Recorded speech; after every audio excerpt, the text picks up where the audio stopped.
Put them on stun. Put them on stun. Stun your phone. I have my boot off. Yay! And tomorrow the stitches. Well, I'm not supposed to have the boot off, so. Go back a little bit. Yeah, it's going good. So phones off. Also, we have a lot of work tonight, so keep your questions in check. Darn. Start a page in your notebook and write questions down, and we'll get to as many of them as we can. But let's make sure we get all the way through all of this material tonight. So we have a lot to do. If you have a partner on your, if you have a project in mind and a partner, sit over here. Uh-oh. I know. If you're looking for a partner or a project, sit over here. And we're just going to do that from now on, okay? Because everything we do from here on in should focus on your project. And if you don't have a project, you need to sit with somebody who's also looking for you. Get on over here.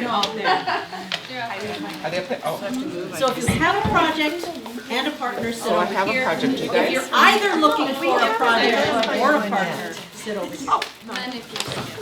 Maybe you have a list. And we're going to do this from now on. So when you come in, if you've got a partner over here, if you're looking over here, and a project. So all the work we're going to be doing from now on, I want you to be thinking about how do you apply this to the project that you have. If we're staying up.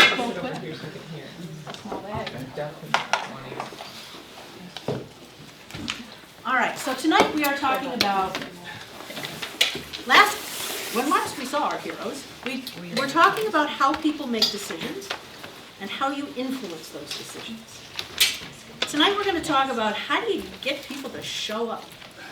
How do you get people thinking about, to commit? Yeah, thinking about changes. How do you talk to them about it? Because this is harder than you think. How many people did that one-on-one conversation? It's weird, isn't it? It's weird. So it's not something that we do easily. It's not something, especially being Minnesotans. It's not something that comes naturally to us. So we want to make sure that you have some experiences dealing with the weirdness before you try and talk to your friends and neighbors. Do this in a way that feels safe. So we want to give you some ideas on how to engage with people.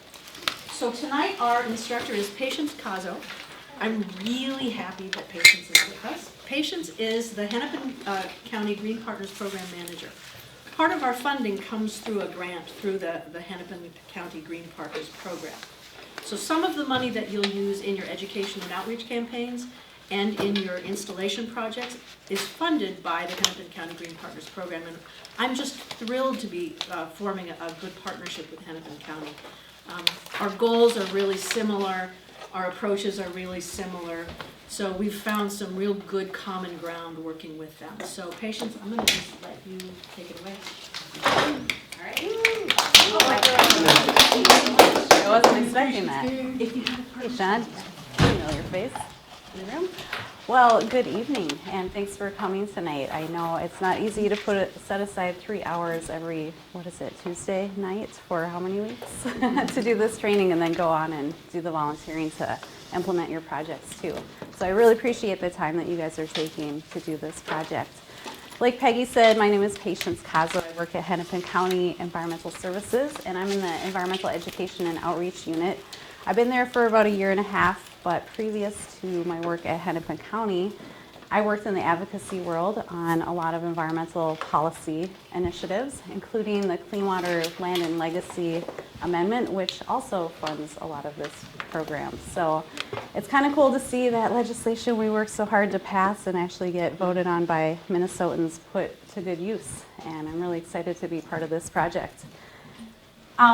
Like Peggy mentioned, we do fund a portion of the project, just a piece of your community engagement and a piece of your capstone project. It's not a ton of funding, but we wanted to support your effort and just be part of this really exciting movement to get people engaged on water. I'm going to talk to you guys about community engagement today, and I'm going to be drawing from a lot of my experience over the last 15 years, working mostly on public policy and advocacy, but I think a lot of it is really related to what you guys are doing on the ground too with projects. Like I mentioned, I did policy work for a number of years. I was most recently with the Minnesota Environmental Partnership.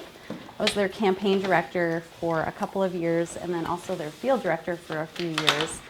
And in that world, I got to work statewide on environmental issues, everything from water to energy to mining issues. And it was a really great experience. I learned a lot about talking with people about these issues and engaging people on these issues.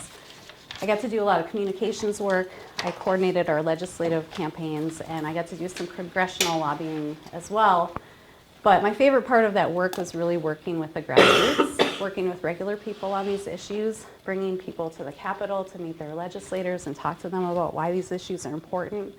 And then I also got to manage and coordinate basically, well, I think at least for the past few years, all of the district meetings. So out in the communities with legislators and their constituents, people who may or may not had voted for them. And that was a really fun work too. I learned a lot about what it takes to ask the right questions and get people to take action, both from the policy side, but also getting people to show up to those meetings in the first place and feel confident talking about these complicated issues. And I learned a lot too. As the field director there, I supervised 4 offices in greater Minnesota. We were up in Ada in the northwestern part of the state. Is anybody familiar with that? Kind of way out in the middle of nowhere. Then we had an office down in Rushford, so in the southeastern part of the state where all the flooding came not too long ago actually. We also had an office in Austin, Minnesota, which if you did not know, it is a hotbed of environmental activity down there. I had no clue until I started working there. Yeah. Yeah. And then we also had an office in St. Peter, Minnesota. So we were kind of all over the state. We also had an office in Duluth. I didn't supervise the person in that office. But what I did learn from that experience is that this on-the-ground work that you guys are doing, talking with people and engaging people in a variety of activities around water is super important to making change happen. I think both at the local level, there's city council members and watershed representatives and energy folks locally, we're seeing a lot of change, but even at the state capitol, even though we closed our office down because we lost money in 2009, those groups in Austin are still meeting regularly with their legislators every single year. And one of these days, some global warming legislation is going to happen, and Austin's going to save the day. So it really goes to show you that if you do this work right, this work can continue, even if you might not be involved in the project. If you're engaging community members, they can continue building on that momentum and keeping the ball rolling long after you're done with your water steward hours and kind of moved on to maybe a new project. Before I was at the partnership, I was over at Transit for Livable Communities. I worked on transit organizing for a couple of years. That was really fun work. I came into it from an environmental perspective. I didn't really realize that most people did not think about public transit that way. They really thought of it more as a justice issue, an access issue, an equity issue. And what I found out from that work is that the more you can tie these issues to people's day-to-day lives and the more they can see it as having some real impact on their lives, the easier it is to engage people on these issues. It was so much different calling people that were members of Transit for Livable Communities than members of my other organizations I'd worked for. Transit people were ready to go to whatever meeting you told them about, to talk about whatever issue you wanted them to talk about, and it was just kind of a whole different world for me. Before I did organizing at TLC, I was over at Clean Water Action. That's kind of where I got most of my professional start from. I was their water program coordinator for 5 years. So that's kind of where my interest in this water work comes from. I still have a soft spot in my heart for water work. And what I learned at that job is that water is a really big issue. I mean, seriously, any issue you can come up with environmentally, you could connect to water, and somehow I was working at it. So it is kind of a hard issue to engage people on because the issue is so big. But I think this program, in particular, and the work you guys are doing, is going to do a lot to help bridge that gap and help people see how water is actually something that's relevant to their day-to-day life. And then I did work at the city of Minneapolis for a while when they were drafting their first watershed management plan for the Middle Mississippi Watershed Management Organization. This was a long time ago because they're not even called that anymore. So that was kind of my first step in looking at water and kind of assessing, how healthy are our waterways, what is the fish population looking like, and where are we going into the future. And then my first real water campaign was at the University of Minnesota. Is anybody familiar with MPIRG? Minnesota Public Interest Research Group. So they work on a lot of other issues besides environmental issues. They happened to be working on a Boundary Waters campaign that year. They wanted to protect one of the lakes and a few of the portages from motorized traffic. And they had enlisted me, an environmental major, to come and work with them on their petition, get people to sign their petition so we can bring this petition to Congress and tell them to protect the Boundary Waters. And I had never been to the Boundary Waters before, but in my mind it was this pristine, magical place that we had to protect. And so sometimes even if you don't have that day-to-day connection, people in this state really do care about water, even if they have never been to this magical place called the Boundary Waters before. That campaign taught me a lot about asking people to do things to protect water and actually how to ask. They sent me out to Washington, D.C. to lobby our congressional delegation. I had never done anything like that before. I don't come from a political family. I maybe voted a few times, and I went out and lobbied and had a pretty good time. Looking back now, I'm kind of surprised that that part was not at all intimidating to me. The part that was really hard was standing behind the desk and asking people to sign the petition to protect the Boundary Waters.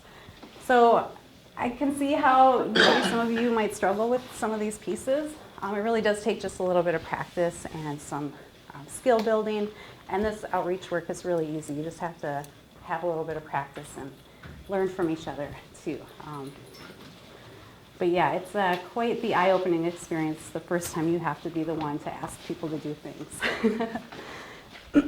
My presentation today is going to be kind of a combination of, I have one PowerPoint, part presentation. We're going to do a lot of activities and a lot of discussion.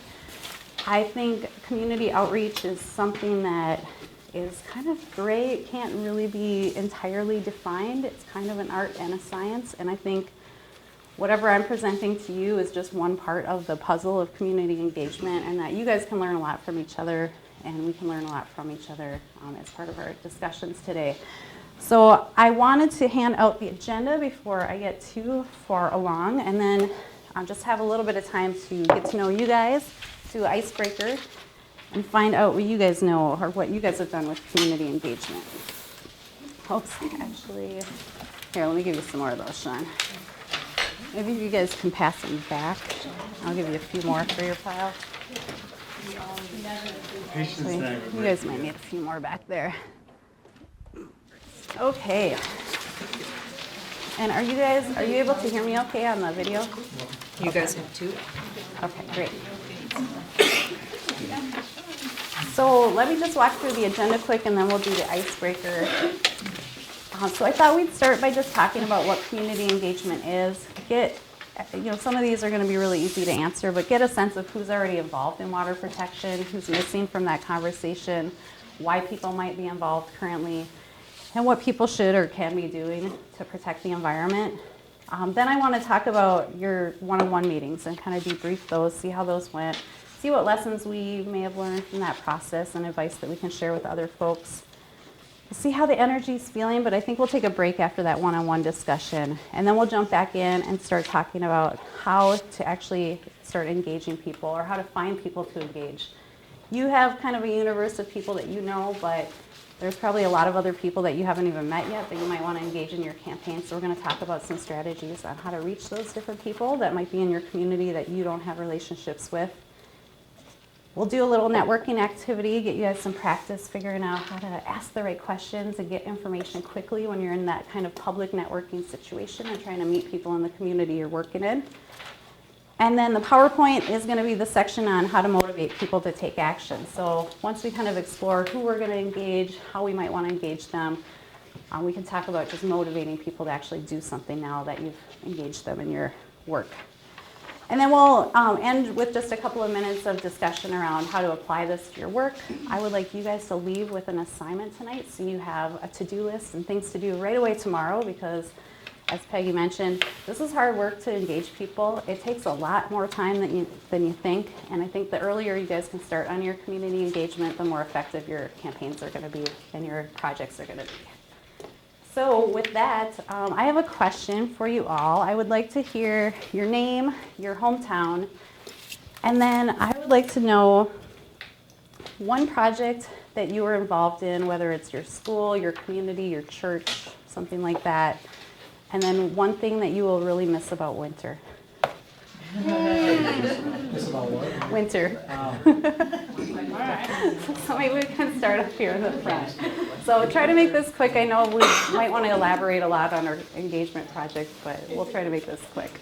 All right, I'm Lauren, and my hometown is Gurney, Illinois. And let's see, it's a project, Yep. so we can talk about this project. Okay, cool. Working with the Master Robber Student Program. And what did you want to What will you miss about winter? let's see. Right now I don't miss it. I won't miss it a lot, but probably seeing the snow on the trees. It's just really pretty to me. All right, go ahead.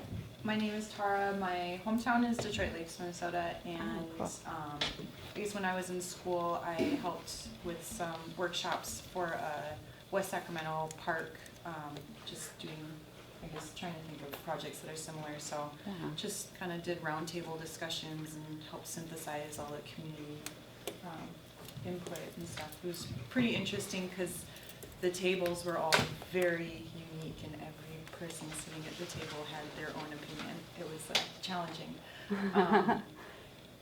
But the thing that I actually really am missing still about winter is not enough cross-country skiing. I don't think I got enough in this year.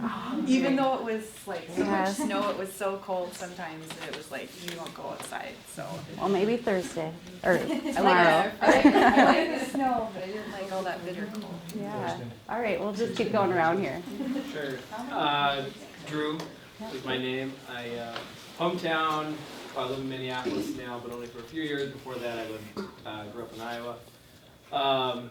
Been involved with the farmers market, involved with the Society of Professional Journalists, so promotion of ethical, smart journalism. Thing I'll miss about winter is I'm late because I was not really paying attention to the clock, and the sun setting at 5 o'clock and forcing you to leave work, go do something else. So I need that reminder. All right, there you go. My name is Bill. My hometown is Minneapolis. I guess the project that I remember most was we were members of the downtown school when it was first organized. Oh, And okay. trying to get people to agree on anything was really an amazing task. Ah, interesting. What I will miss about winter, I'll put a positive spin on all the great exercise shoveling. It's nice when that's just built into our day, right? All right, next table. My name is Kathleen, and you're talking about original hometown, or? Yeah, I guess we kind of started with the original hometowns. Okay. Why don't we go there? Yeah, find out where people are from. Where I was born was Bedford, Indiana, a town of about 10,000 people. So, Okay. Professionally, I have done some really very amazing outreach activities. I work in medical research, and we do research where you may try to enroll patients who have not given their consent. It's called exception from informed consent. Very heavily regulated by the federal government. And we really created a strategy where we met with people who would potentially be enrolled in the study, people who've had serious illnesses, so who would understand it. And then we went to the Minnesota State Fair for 4 days running and did surveys of more than 2,000 people. So we just knocked it out of the park compared to any of our other academic Yeah. colleagues. Oh, it's fun to do the fair too, outreach. You have a little tchotchke and I go line up. There you go. What are you gonna miss about winter? But then the other thing again that I've really gotten involved in the last 6 months to a year is the whole dealing with protecting the boundary waters Oh. from the mining, Yeah. sulfide mining, and that has been a really interesting engagement process because how many people duck their heads in the sand? They do not want to know, like, la la la la, don't tell me this is going to happen to my cabin. You know, this is my dream. I don't want to think about those things. And then finding strategies again to get people to come, which we've been very successful with, Yeah. and getting a lot of things to kind of turn around.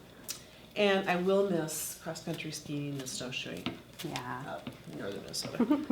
Well, I'm glad to know people will actually miss some things about winter. Go ahead. My name's Lee, and from Davis, California.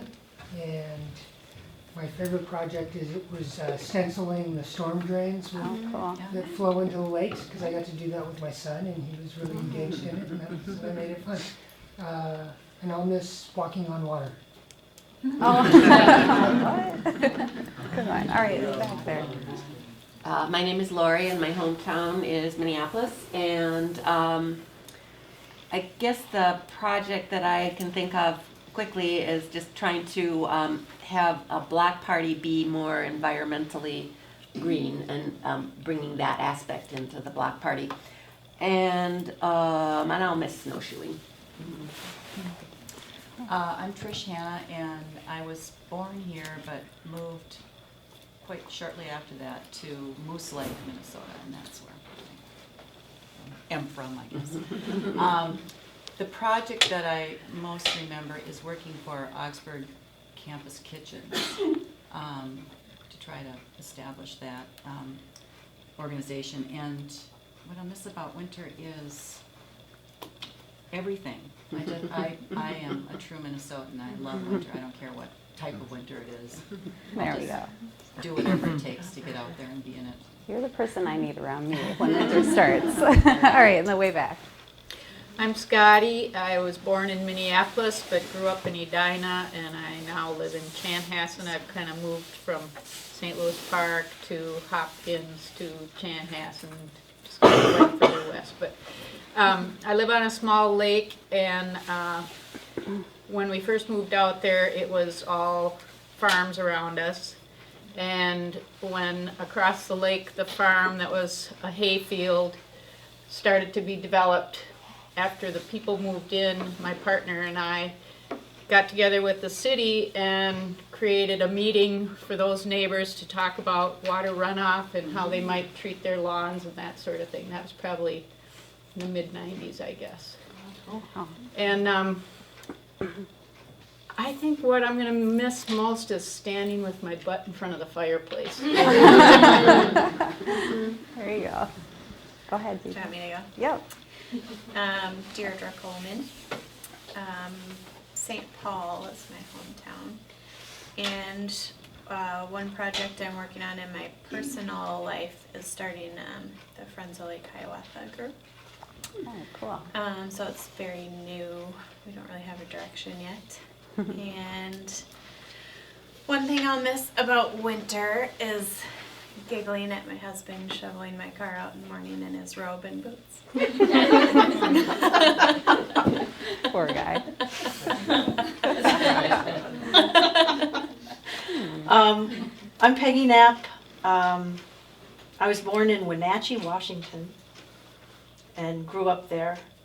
One of my favorite projects I ever did was I created education trunks for an event called the Grand Excursion 2004. And we ended up, we offered a free trunk to every school in every county that touched the river, from St. Paul down to the Quad Cities, and we created 850 trunks or something like that, and individualized them for each school. Wow. And then distributed them free to schools. And actually made it by the deadline that we had set. We purchased 30,000 resources and individualized each trunk. And I was going to say what I miss about winter is falling on the ice. Oh, that would be a bitter lie. I do miss the first snowfall of winter. Yeah. All right. Go ahead. Yeah, Jeff Strom, born and raised in Bloomington, so not too far away here. Some of the projects I like to get involved with is the river cleanups projects. I've done a couple with Corolla River. I did one a couple years ago with Minnehaha here. I always find it pretty interesting, kind of the stuff you can find out there. Racing to get the most bags of trash and stuff like that. Rewarding in the end too. And then as far as winter goes, I like skating and being outside. I guess I'll miss the 25-degree sunny days, but we didn't get too many of those this year. So I'll have two of them. Yeah. Okay. Wait till Friday. Yeah. Why don't we go just to this table right here in the back? Ava, I was born in Shakopee, then moved to Hopkins. I consider the Kickapoo down the Driftless area home though, in Wisconsin. It's where family's from. And then I'm not coming up with one favorite. I've been involved in a lot of different issues. You saying na na na na na, talking about abuse in families. I think that's one where a lot of people don't want to hear about it. But I also, when I moved out to Mound, started Westlake Progressives, and so I have political experience talking with people. And, I will miss not being tempted to go outside and sticking to the shredding and the sorting. That is one of my lists, my high priorities right now. Gotcha. Okay, somebody else from that table want to go? My name is Ida. I grew up in St. Paul, and right now I'm an AmeriCorps volunteer working with Metro Blooms, which is a nonprofit in South Manchester. I think I mentioned that. Well, something I'm doing right now that I really like is a program called Blooming Schoolyards. I go into classrooms and do education on water quality. And I just started doing that, and so far it's been really fun being with elementary students and just seeing the kind of energy they have to learn about these issues. What I'll miss about winter, I like drinking hot chocolate. It's cold out. There you go. All right, well, thanks. I'm Sue. I'm from Webster City, Iowa. Projects, my ongoing ones as a church musician, lots of projects there. More for the environment, revitalizing my lake association. I bought new cross-country skis and I haven't been on them enough. I know, I'll have a chance. One more chance. All right. I'm Randy. I'm from Plainview, which is southeastern Minnesota. Project that I'm working on is restoring a 1946 Willys Jeep, and hopefully it'll run this summer. It's been a 3-year project, so it's not moved along quite as fast as we thought. And what I'll miss about winter is hockey. Hockey guy. All right. I'm Luann Watt, and I grew up in South Minneapolis, but I live in Edina now. And I helped to start Edina Go Green, and we have 2 initiatives. We're trying to reduce the use of single-use bags, paper and plastic, and we are also trying to get Edina to mandate commercial recycling. Residents are required to, but no business is required to. So, but you know, I was just thinking, as people talk about their past, I was in Al-Anon for 10 years, and I ran the beginners group, or introducing new people, or engaging with them and kind of drawing them out and making them feel comfortable. And that's probably going to help me a lot in this. I didn't even think about that. It's been so long since I did that. But I really enjoyed it a lot. I like people. Good. Well, you'll be a winter. I did not ski once, but I am going to miss it. I got new skis and I sprained my foot, and then it was 30 below, and then I traveled and I just didn't get to it. All right, in the back. My name is Myrtle Turnquist, and I grew up in Kennedy, Minnesota, in the northwest corner of the state. I not know about it. It's about population 500 people or something like that. You said northwest part of the state? Yeah. Is it close to Ada? It's north of Ada. It's north of Ada even, all right. It's in Kitson County, the county that's right up in the northwest corner of Minnesota. My projects lately have been centered around my son, who's 12. He's been in Cub Scouts. He does a lot of volunteering through different projects he's in, so I get involved with that, and basically, working with herding the parents so that we get, the kids doing what they need to do. What I will miss about winter. I would say hockey, but hockey for me goes all year round, so that's not a winter activity for me or my son. I would say ice fishing. Not that I like ice fishing so much, but it gives my husband someplace to be. Ah. I have an idea Hi, for I'm my Steve own Wheelock. household. I'm originally from Chicago, Illinois. And as far as projects go, I'd say it's helping out my daughter with her math before her tests. So it's a lot of cramming, so, you gotta study, so that's a big project. And then as far as winter, I'm with Bill.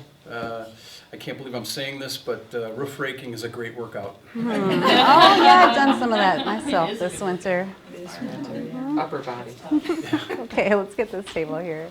I'm Mary Gamis. I'm from St. Paul, mostly St. Paul is where I grew up. I just finished my master's thesis. And that was a really big project. I was looking at ways communities engage with natural resources in a community in North St. Paul. And I also really love winter, and I like how you can see birds more easily. I'm Michelle. I'm from Loretto, Minnesota, population of 200.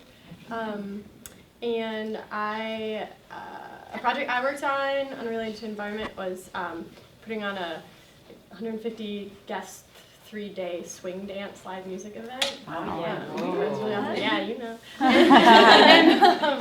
And a hypothetical project is that maybe I would like to get involved with is trying to get the Midtown Global Market vendors to not use styrofoam.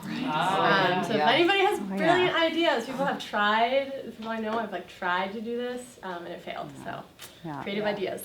And one thing I will miss about winter is mulled wine.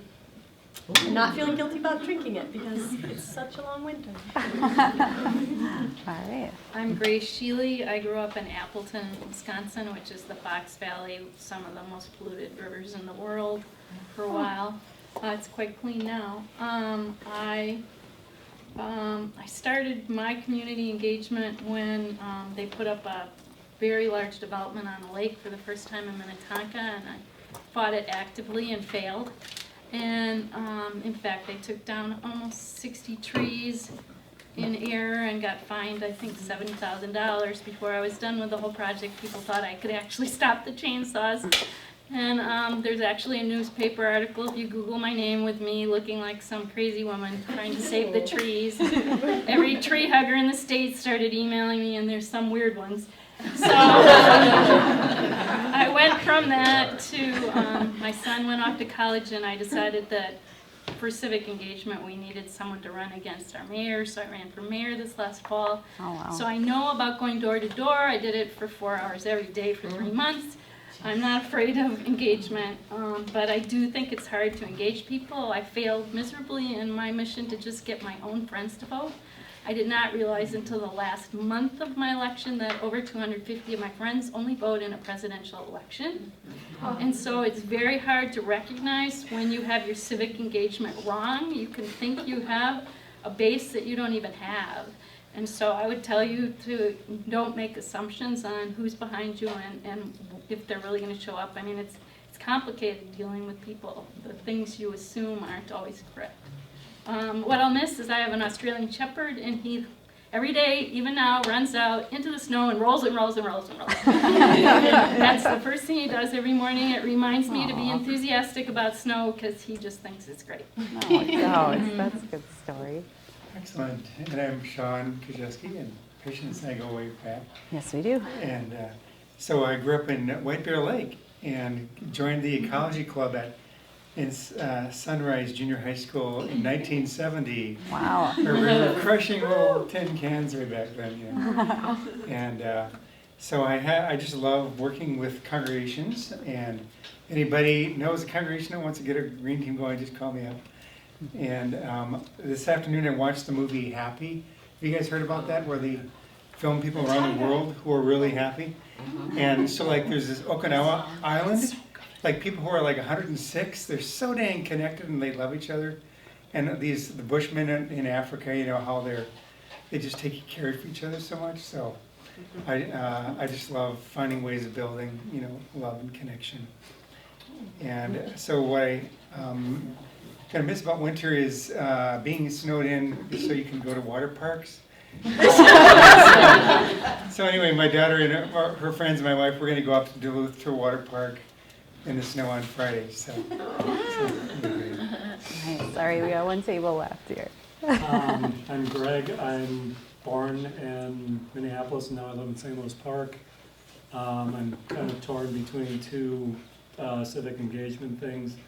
One is I converted our property to native prairie, and I love telling people that that's what they should do too, because lawns are evil. And people, even if they tell me to go away, I'll keep talking, so I can deal with rejection. The other is I've spent the last 3 years working with Metro Blooms pro bono, developing an app for them to use for rain garden evaluations. So it's been a very rewarding experience, both professionally for me. It's developed my skills and has sharpened my my CV. So that's one benefit, and the other is that I feel very passionate about the cause, so I like it. And the thing I'll miss about winter, call me crazy or something, but I run to work 3 days a week, roughly 7 miles in each direction from St. Louis Park to the university. And I loved the minus 20, 25 degree below days when the snow had just fallen. It's one of the most serene scenes you can see. Gorgeous, yeah. Neat. Except when the wind hits. Well, you got that going against you, but. All right, I'm Amy, and I'm from Mound, Minnesota, which is West Metro. And I think what project I'm currently in, I'm an AmeriCorps member with Conservation Corps, serving for a new nonprofit called Project Get Outdoors, getting urban youth connected with nature. So that's my project.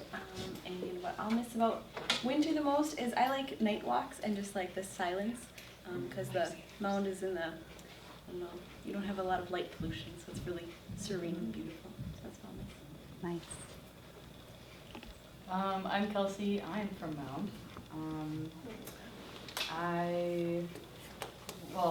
So at Bethel we had a ton of projects. I was in a club called Creation Restoration, so I did a conglomerate of things, but one of my favorites was the food waste and liquid waste in the dining hall. Because they have a buffet and they have their trays and everyone thinks they're entitled to their trays and stuff like that. And so I'm standing there collecting food, and the big football guys who are way bigger than me come up and they're like, I finished all my food, so you wouldn't shame me. And then like gave me their tray. And I was like, okay. But it was fun though, so because I made a really big difference to a lot of people. Oh yeah. For them to see their waste, so that was cool. So Bethel in Arden Hills? Yeah. That's where I'm from, so you're right down the road from me. Cool. And then, I don't know, you guys all named really awesome things about winter, so I can't really pick one, but I'll go off the swing dancing stuff.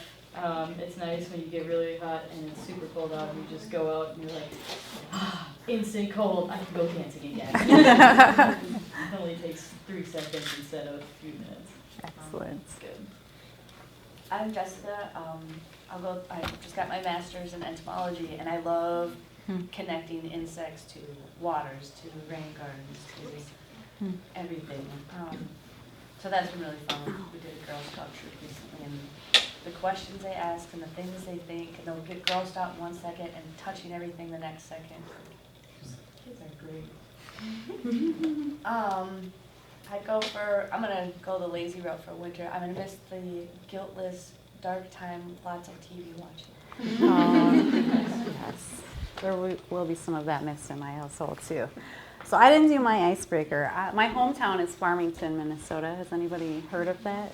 Okay. I thought I had the smallest town, but no. It was about 4,000, 5,000 when I was growing up. Still a pretty small town. And then projects, I've been involved in a lot of projects, but I was on the board of an organization called Preventing Harm Minnesota for a long time, and being behind the scenes doing the administrative side of nonprofits, really not super fun, but very necessary. And what I'll miss about winter, I started cross-country skiing this year. So for the first time, I had something to do in the winter besides watch TV. I'm really going to miss it now that I've got into it. So thanks for sharing all of those stories. I don't know if you guys get a lot of time to do icebreakers like that and kind of get to know each other a little bit more. But it's a really important part of doing community engagement, giving people a chance to get to know each other, to hear from each other, to kind of identify like, oh, hey, I want to go talk with so-and-so because we have something in common that you might not have found out otherwise. I do icebreakers a lot in the meetings that I hold, whether it's a workshop or a training like this, or just a meet and greet get together with a smaller group of people. I think what I'd like you to do right now is get up out of your seats. I'm going to break you guys up into 4 groups. And I don't know how you guys have been typically doing this. So maybe we'll just count off in up to 4, and then I'll have you guys pick one of the 4 areas to answer questions. So I have 4 questions for us. One is, what is community engagement? Who is involved already in protecting water, and how or why are they involved? This side is, who's missing from the conversation, who's missing from this whole water protection world. And then the last question is on the back wall, what can or should people be doing to protect water?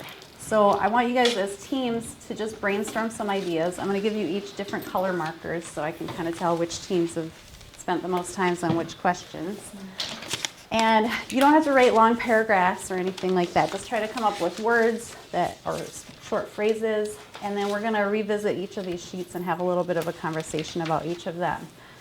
So why don't we start here, and if you just can count 1 to 4, and then we'll divide up. Well, I'll tell you where to go. 1, 2, 3, 4. So I was not an actress. I have a hard time projecting my voice, and so I thought today I'm going to bring this bell, and that's probably going to help me. So it has appeared to work so far. Another little tool you might think of when you're doing your community engagement. All right, well, I just thank you so much for spending some time on these questions. There seem to be some really good conversations happening. I hope you guys felt like that. I did want to just go through each of these questions and kind of reflect and kind of look at what we came up with as a group. Oh my goodness. These are just common hazards, again, with community engagement. Secure your podiums. This is normal. To be expected. Okay, so what is community engagement? There are a lot of ideas on here. And it's probably hard for you guys to read from where you are exactly, but if you can just recall your conversations, what are some ideas that kind of came up? Maybe some themes, some words that stuck out to you guys as you were having these conversations? Something that I noticed, but do we need to something that I noticed even working in these groups together is you have to come to consensus on something. Oh, good one. So it's like a microcosm of community engagement. Yes, and I did find, finding common ground. Oops. I've heard that mentioned at least by one of the groups. Any other words that kind of stood out to you guys? Ideas that came to mind? In the pink writing that's kind of messy is mine. It says, what are we changing, which is, like, what is the specific little project you're trying to get done? Yeah. And the other question is, what are we building, which is the leadership and knowledge and motivation of people. And so that what you're building is going to like transfer on to the next whatever the thing is after that. So I think having those 2 questions out there, it gets you focused. Yeah, what is the point of this anyway? What are we trying to accomplish? I see people mentioned a couple of times. You need people to engage. I liked, is it Lori? Yeah. Said to her, it's actually doing the work. So being with people doing the work in a volunteer situation. Yes, that's great. We have some other, so we have activities, people, projects, 2-way conversations, meetings, planning, shared values, reflection, education, understanding, connections, consensus was brought up. Oh, I like some of what's here in the green. Nice handwriting, by the way. Listening for understanding, kind of helping us get to that consensus.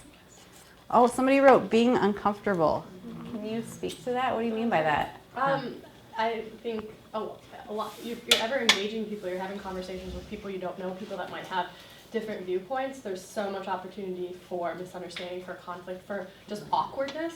And I feel like you really have to embrace that and be okay with that and just like dive into the awkward sometimes to have those important conversations and come to places of understanding through the awkward. Definitely. And actually, related to, somebody wrote defining the ask when you're asking the questions too. Will you engage with me on this? Will you help volunteer to plant our rain garden? Sometimes the awkwardness is just in that pause before they answer your question, and you have to feel okay with that too. Exactly.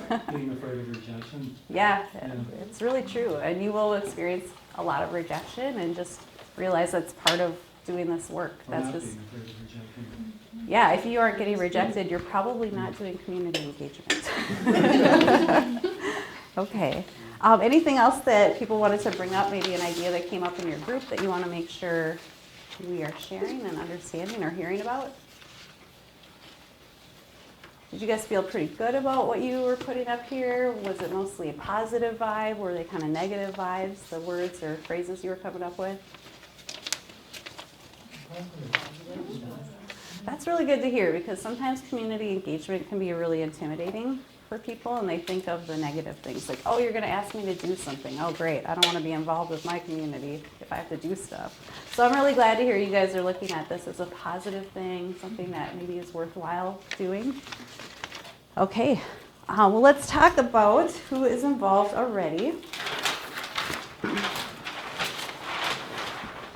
Thanks, Cheryl. Yeah, maybe on this wall. Maybe there is okay. Yeah. So who's involved already? I was really curious to see what you guys would come up with on this list, because I had an idea in my head and I see some of it on here. But we have government.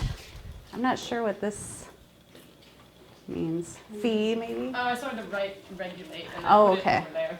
Government, regulation, funding, engaged citizens, nonprofits like Freshwater Society.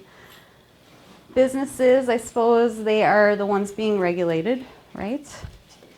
Associations and neighborhoods, colleges, service groups, industry, researchers. We have quite the list of people.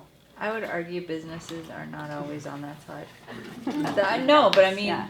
Prairie Restoration, for example. Yeah. I mean, they're a for-profit, and they have, sewing it all together or something. Maybe they're engaged in different ways. They might be engaged at the policy My level, view not so behind much that on the was ground. local business owners. Yeah. Okay. Because my parents are local business owners, and they're extremely involved. Yeah. Like my dad is the president of his business networking group, and just they're very involved in what's going on in the community because they need to know. Yeah. That's what originally was my intention. Yeah. Local. Oh, no, this is great clarification, yeah. I'd argue they may be blocking. I mean, they're involved, but it may not be the way you want them to be involved. That's true. Yeah. Yeah, and that's important to know too. And we're going to talk a little bit about, the people who are supportive and the people who aren't so supportive, and what do you do with those people if they suddenly are in your community working. And then we have the places like the news and the media. I guess they're engaged in reporting on these different issues. I just saw a news thing today. Did you guys hear that most of the lakes in the state are going to be closed to motorized traffic this summer?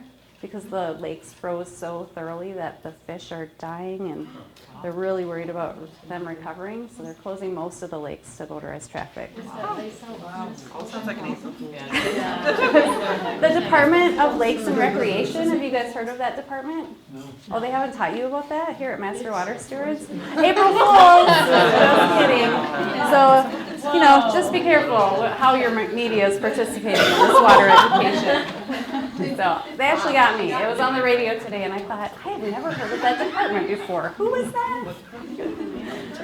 Just kidding. I got one in today. Thank you. And then we have churches, youth groups. I was also thinking in my list, which was pretty short, was policymakers, because they're the ones that have been talking about it for a long time, even though there may or may not be a lot of action happening. And then I thought a lot about schools and churches, kind of youth groups, because they might get the kids out and do some water quality monitoring or testing and kind of get kids out in the environment. But this is a really good list of people who are already engaged, some ideas of how they might already be engaged or why they might be engaged. And I think that, we're not going to spend as much time here, but it's just good to know who is involved already. I think for your project, you'll probably be working with a combination of people on this list and also on this list. So this is the who is missing conversation. So who is missing? What were some key groups that you guys came up with when you were discussing this? I thought the apathetic ones and the people who are like, I'll do things my way and you can't change my mind, or interesting one. Yeah. For me, I was the renters and people who lost their homes. So I think there's a huge population who have been broken from their communities and haven't connected yet to their new place. And renters are a larger population now than they were. Were you at all thinking about, just in their situation, how active can they be in water protection since they don't have property too? Was that part of what you were thinking? Yeah, they don't have property. However, their knowledge and their actions and their water use, they're important. Yeah. Who else is on this list that's important? Wildlife. Oh yeah, I guess they don't really have a voice now, do they? Here we go. Wildlife. But luckily, on that other list, there are some nonprofit organizations that work with them. And who else? Let's see. We do have children and youth on here, so in some respects they're engaged, in other respects they're not engaged. What's the third blue? Third blue, snowbirds. Oh yeah, I'm out of here. Minnesota, deal with your own water problems. Property owners, I think for the most part, otherwise we wouldn't be having all these water quality issues, right? Farmers, obviously a big part of the pollution problem as well. And then somebody wrote people with language barriers. I think that's a really key audience too. As we see big immigrant populations coming into the Twin Cities, even people who aren't from Minnesota who might not get water the way that we do. Those are key audiences for us to reach out to as well. So, good list, you guys. On NPR a few weeks ago, Carrie Miller had a person from the Minnesota chapter of the Sierra Club and a couple other people, and they were talking about how the environmental movement really is kind of missing the boat for people who don't speak English and other minorities. Yeah. Yeah. I heard that same program. It was a good one. Yeah, Carrie Miller, you said? Yeah, NPR. That was a good program, wasn't it? Was It that was at the Westminster Presbyterian? Sierra Club. Yeah, so it was Sierra Club, I think, Tamales and Bicicletas. Yeah. And there was another guy who wrote a book, I can't recall the name of it. How about people who, I don't know how big a population this is, who don't want to be told what to do? Who don't want the government telling them more to do, or you're going to, this is my property, this is my home, this is my libertarian. Yeah, so I have, it is hidden behind my table, but I have a whole slide where I'm going to talk exactly about that group of people and how to handle that group of people and what you guys should be doing about it. Would that include libertarians? Yeah, and there's only so much you can do. So we'll get to that. You do have to pick your battles and then focus your effort where you can make some progress. You don't want to spin your wheels and make no progress. At a meeting in Edina, we also talked about developers, that they building these big houses and getting to know them so they can do the right thing with stormwater. Yeah. Okay, and then the last sheet that we talked about.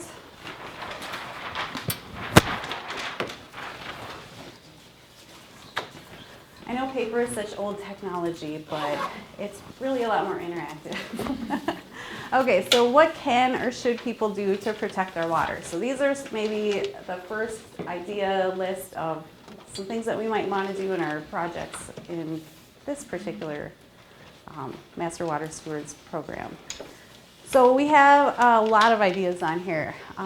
Infiltrate at the source, disconnect impervious, or wait, does that say disconnect impervious surfaces, reduce chemical pollutants, be aware, native plantings, picking up litter, acknowledge that value systems matter, support research. Are there some things that you guys wanted to highlight that came out of your conversations? We talked about just getting people to talk to each other, you know, kind of promoting conversation among neighbors, and maybe it's about water, and maybe it's just about your dog or whatever. And there was some deep value there. Where is that one? It's kind of, yeah. Oh, here it is. Talk about water Perfect. issues. Yeah. Learn to communicate out to non-specialists. Okay, what are some other ideas that came out of here? What do you want people to do?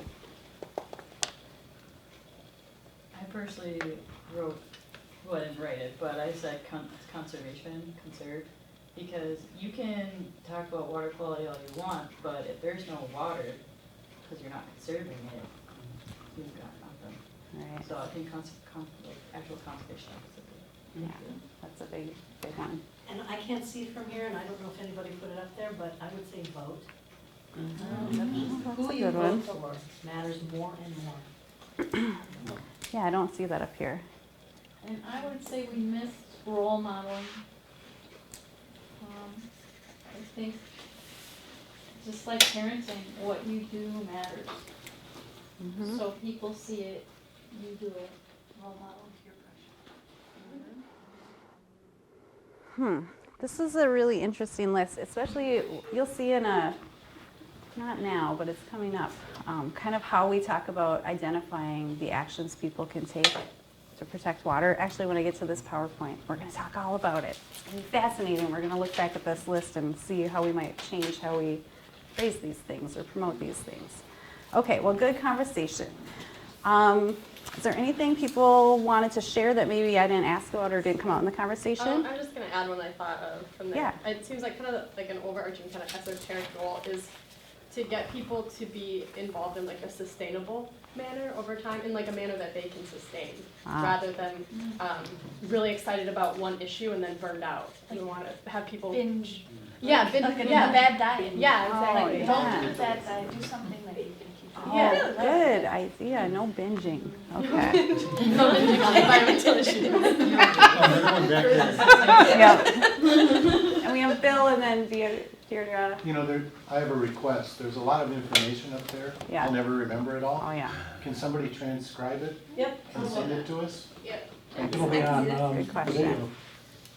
And it'll be on the video. It'll be hard to read on the video. Me too, but Yeah. Go ahead, Deirdre. I think one thing that I always want people to do, you know, besides the specifics to protect water, is to take responsibility and realize that it is, you know, their personal responsibility and not someone else's. Definitely.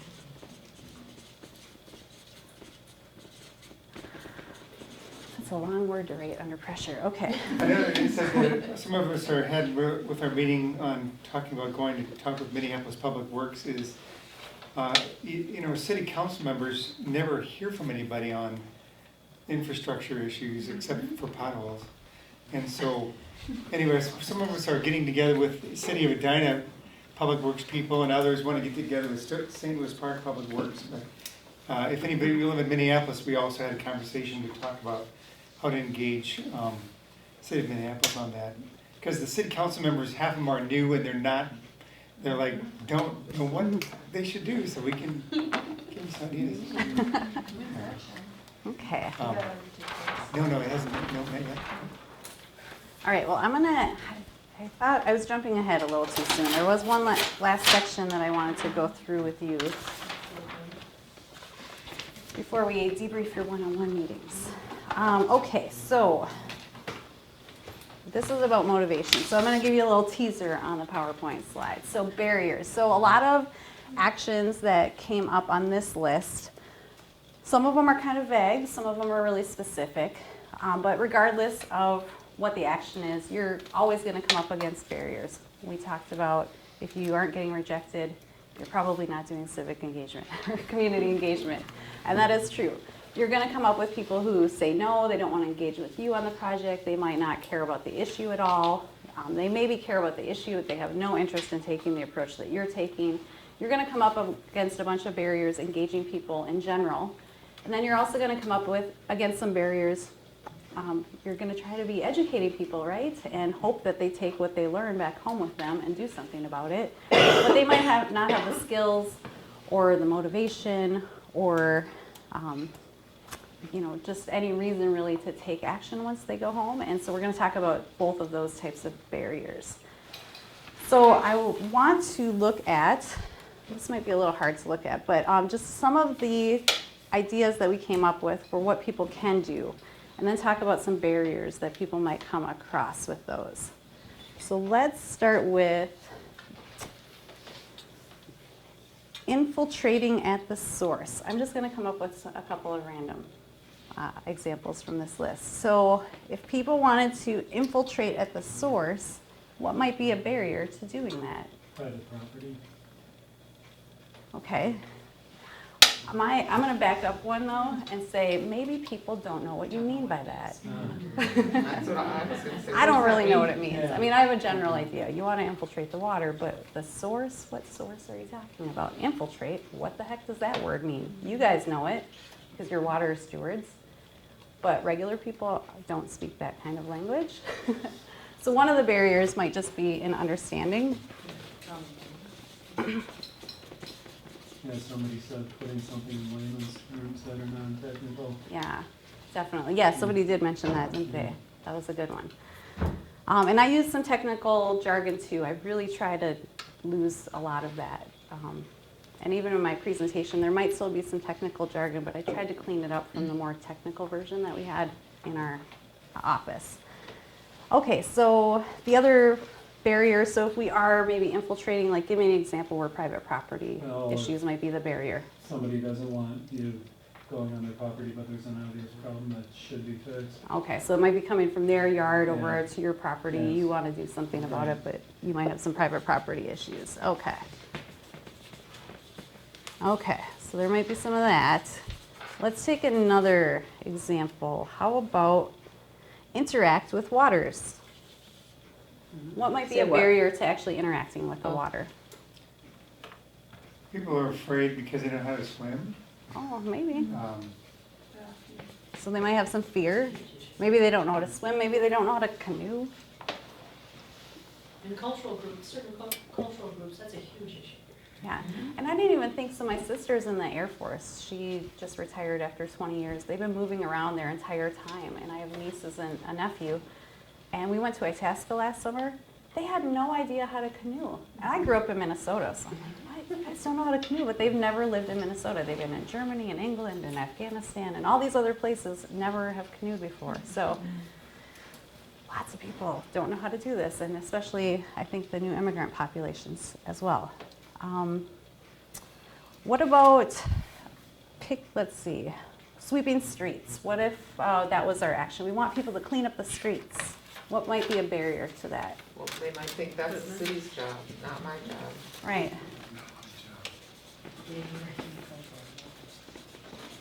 Time. Oh, yeah, that's a good one. It's not my responsibility. I don't have time to do it. Dangerous. Oh, it could be dangerous, especially if you're on a busy street like where I live. It's visible. Like for people who don't want to connect, it's like really right out there. Yeah. Oh, that's a good one, yep. Yeah. Yeah, so this is another thing too with the visibility. You know, some people don't want to take a public role.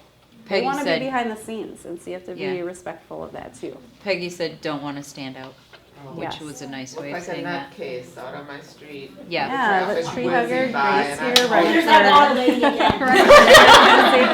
She's a water nut. Yep. Exactly. Okay, what about, let's see, let's come up with another good one. What about conserving water? That's a good one. We want people to conserve water. That's really important. What might be a barrier to conserving water? Why? To pay for it. When the land of 10,000. What was So that? many renters don't have to pay for it. Oh, so that might not And be the renter, it doesn't matter. something to motivate them then. Oh, yeah, if it doesn't matter. 'Cause, Yeah. No motivation. Pays way more than I am. Oh, yeah, other people are worse. Others are worse. I'm okay. On the motivation, like having feedback, like you don't see like the actual, you use less water, more water, you don't see any difference in the water quality or quantity in your world. Yeah, maybe they don't have any context. Well, save the water. We're a land of 10,000 lakes. What do you mean we have to save water? Okay. Change is a dirty word. Oh, yes. Change. Okay, I always do this. Does anybody take chemistry? Yeah. Okay. Change. That's my shorthand. It's a dirty word and it's hard. Yeah, lots of barriers. So some of it is about motivation. Some of it is maybe timing. People don't feel like it's their responsibility. There might be some fear there. It didn't work anyway. Yeah, it didn't work anyway. We tried that with the last boss, and that just didn't work. I totally had that job before.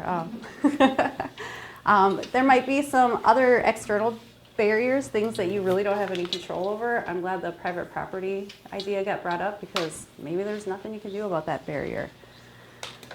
So some of these barriers you can do things about, some of them you can't do things about. We're going to explore this idea again, but I did just want to introduce the concept of barriers because this is something we really focus on for the Green Partners program.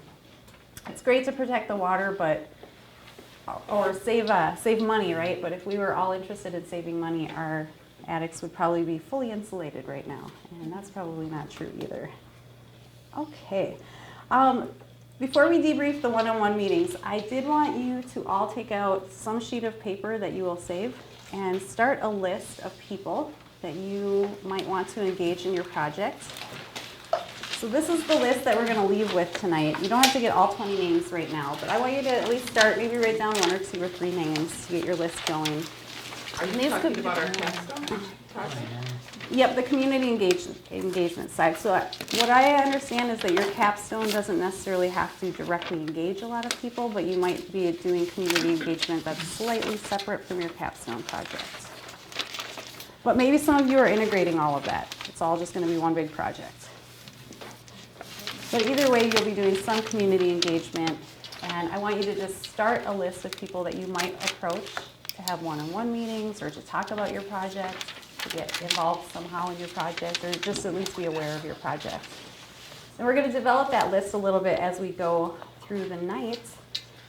But like I said, this is going to be something that you'll want to start on right away. And so that's why I'm having you put the list together so you have a to-do list already. I already know who I need to contact, and here's my list to start. And you can build that list as you move forward too. Okay. Well, I think with that, why don't we transition to debriefing on your one-on-one meetings and talk about how those went. Who, again, can you raise your hand if you had a one-on-one meeting? Okay, good. Oh, good, a lot of you did. How many had done a one-on-one meeting before today? Or before this particular one? It depends on Okay, okay, so possibly. Quite a few of you anyway. All right, excellent. Well, let's talk about, sorry, I went down and suddenly I was really loud. So how did your meetings go overall? Good. Yeah? What do you think?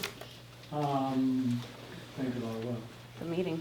I thought it was very informative. I picked somebody that I worked with that I kind of knew, and she lived close to Cedar Lake, so I wanted to see what what she thought about the Kenilworth LRT, the whole tunnel. And she's very against it, so she has very strong feelings. So I found it very fascinating. Oh, interesting. Yeah. She said in terms of, if she asked how would you get involved, and she said she would go to like city council meetings, but she couldn't do any long-term volunteering because, she's got 2 kids. She works full-time in my department at the university, and she also is the medical administrator for her husband's clinic. practice. So, yeah, so, you know, beyond, one-off kind of volunteer opportunities, she's pretty committed. So you actually asked her though, Yeah. hey, will you get involved Yeah. in my initiative? No, I mean, I just said hypothetically, because Okay. I already know who my groups are, so Okay. I'm gonna try to convince her to get a rain garden. Okay. And how about the rest of you? How did your meetings go? Were they easy? I'll share. So when I started asking my questions, I was like, oh my God, I didn't plan this out. I didn't write down questions. And then as soon as I said the first sentence and got feedback, I quit worrying. I didn't realize it wasn't, I don't think what would you do if blah answered, what would you do, I'm glad that it was a conversation instead of a QA. Yeah. That's how it, That's a good thing. This script would not have been. No, and I thought maybe that was what I wanted, was questions and answers, so every time I got somebody, I had the question, I had their answers, and I don't think so. I don't think that's I don't think it would have been as fun. Pardon? Really important insight. It definitely is. Conversation. And you're much more relaxed and too, not scripted. Because as soon as you have your you kind of lose it. Or I function better and run with it. And then you respond to the person you're talking to, not to if they've answered my question. Right. It's more of a natural conversation. And I was impressed. Like, more than I would think. Okay. You guys talked about water a lot then? Yeah. It was, I was trying to feel out what he had done or what he might do, and someone was calling somebody dropping trash and saying, wow, that was really rude of you. And I thought, hey, that's a good thing, you be careful, I'm sure. But it was awareness of harassing other people in a healthy manner and pick it up. And I talked about car washing, things like you wash your car. Oh, good. It's a little prompt. Awareness of what he's aware of chemicals and things, but not necessarily his responsibility. So I felt like I gave information and got information, like a good trade. Did you have any idea when you went in that there was like at least one question that you wanted to ask, or you really went in cold, like I have nothing prepared? Well, I read the paper, so I knew I wanted to gear it towards how engagement. Yeah. So I wanted to push to see how, so will you commit to digging up my rain garden when I get this on? Did you ask him that straight out? No, but I'm anticipating that one will come with the second meeting. Okay, good. Is this a neighbor or? Yeah. Okay. Yeah, who were most of the people that you met with? Yours was a colleague? Yeah, You she had a lives down neighbor? by me too. So, Okay, yeah. somewhat a neighbor. Others? Colleague. Colleague? Yeah. I, in the spirit of an assignment, because it's a little hard for me to say, yeah, I want to talk to you about something that's important to me and see if you care. That I can't quite do that. So I said, well, I had an assignment, and I asked to talk to this senior member of my church who I probably never had a one-on-one conversation with before, or just very briefly. Well, I mean, he cares about water, and he used to be a highway planner for the Met Council, so he knows all the buzzwords, and I take them seriously. I mean, he said, oh yeah, infiltrate it where it falls, or whatever the better way to say that is, and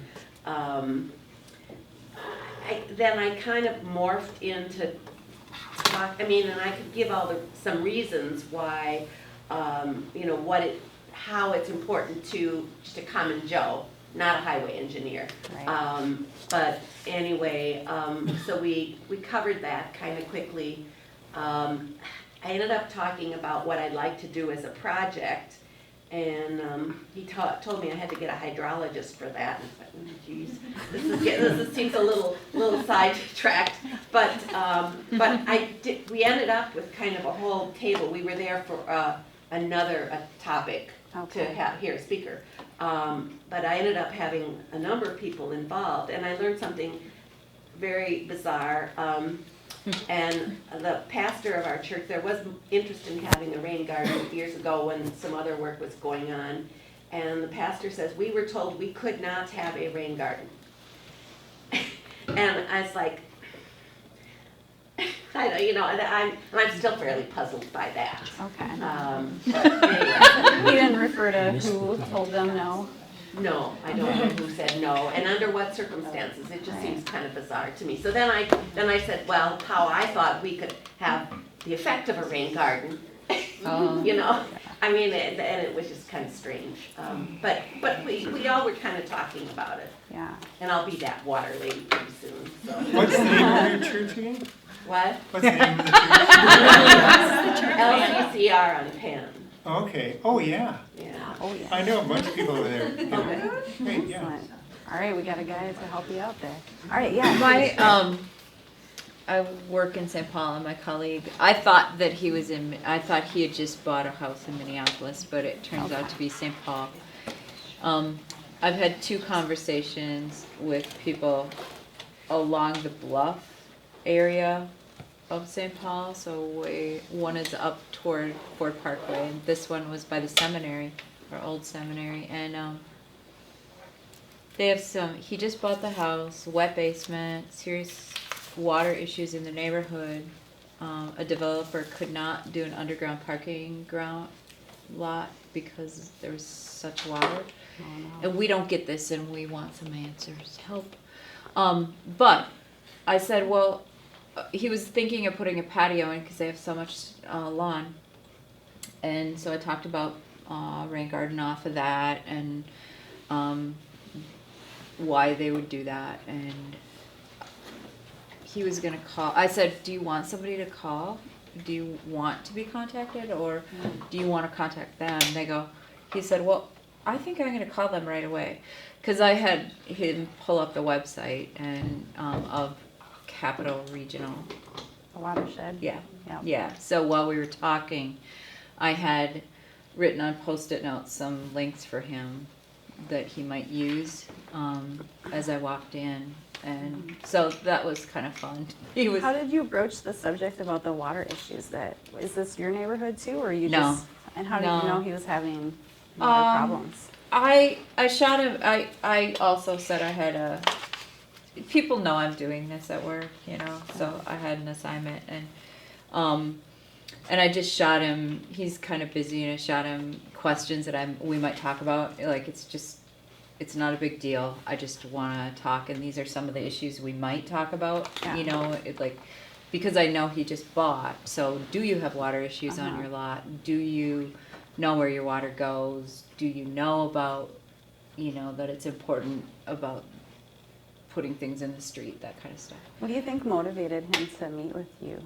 Was it just the water topic in itself, or just the relationship? We know each other, yeah. Okay. Yeah, and I guess that would be similar with you guys, too. Yeah, and so I picked someone that I knew he might have some issues because he had just bought a house, and I knew that he may be open to it. So I think that's a smart idea, to capitalize on that life-changing event. Sometimes even new babies will make people start thinking about, long-term investments, and we need to do something with our property here if we're going to stick around now that we have a child or moved into a new house. So yeah, that was a good idea. And I think too, to your point, Jessica, you had mentioned the person you were talking with had said, oh yeah, I call people out when they litter. That's kind of an indication to you that, hey, this is somebody who cares about these issues. So maybe I can come back to him and ask him to do some further engagement with me. So it sounds like you're learning some cool stuff in the meetings that you're having. I think that list that you're developing will give you even more and more people to approach for these meetings. Did anybody by chance meet with somebody that they didn't know before? You did? You want to talk a little bit about how you decided to ask that person and how that meeting went? Well, I'm taking a MOOC course, and I'm trying to get everything done, so I figured, hey, slide it in on Saturday and just get this done. I didn't know who to talk to, so I took my dog to Lake Harriet, and I figured, well, I bring my dog, and the dog would start a conversation with somebody else. So, anyways, so I'm sitting at the band show there that said Lake Harriet, and my dog's there, and people are walking by, and they keep walking by, and I'm thinking, should I talk with them? No. Okay. I don't want to be the crazy guy, the water guy. So I just wait, and I wait, and I wait, and I've got my laptop open. I look like a kind of a dummy. Anyways, but that's got all the questions on there. So finally, these 3 guys, they got cameras and they're taking pictures of Lake Harriet stuff. So I said, hey guys, do you mind if I ask you some questions? Oh yeah, sure. So that's how it started. Okay. So, Well, and I was asking them questions, not questions about water. Oh yeah. Questions. Well, what's on the sheet? No, when you said, I want to ask you some questions, did you say questions or did you say questions about water? Just questions. Oh, wow. Yeah. So yeah. Yeah, exactly, yeah. Think about it now. But anyways, he got the dog there, so he's not that bad of a guy. I like it. So anyways, they were going through the questions, they were being really good about giving me the answers, and I was asking them, so what kind of qualifications do you have? He says, well, I'm a Boy Scout. So, they were young, but it was good in terms of, letting them know that this sort of thing is happening out there. And so that's my story. Nice. Yeah, good. Well, well, way to capitalize on an opportunity right there too. It's not an easy thing to do. Are you an introvert or an extrovert? Yeah. Well, believe it or not, I've been in sales for about 25 years, and I think I'm an introvert. You being honest? Yeah, I am. Okay. Well, hey, it's not all about how we project ourselves. Sometimes it's about where we get our energy. And Grace, you said you met with somebody you hadn't met before too. Well, I didn't really know him when I was knocking door to door. I met him, and he just had moved here, and he was a hydrologist that taught at the University of Wisconsin, Stevens Point. Oh, cool. And Dennis Yonkers. Yeah. Yeah. Oh my gosh, this he is great. he lives about a mile south of here, and he was really bluntly honest with me about just a whole bunch of stuff. But I just wanted to know how he was engaging with the community because he just moved here and what he saw that we needed to do differently. And he was flat out. He thinks that people between 25 and 50 are not engaged in environmentalism. They didn't get the education that they should have, and there's too many things grabbing their time, and the environment's not even in the realm of things they have time for.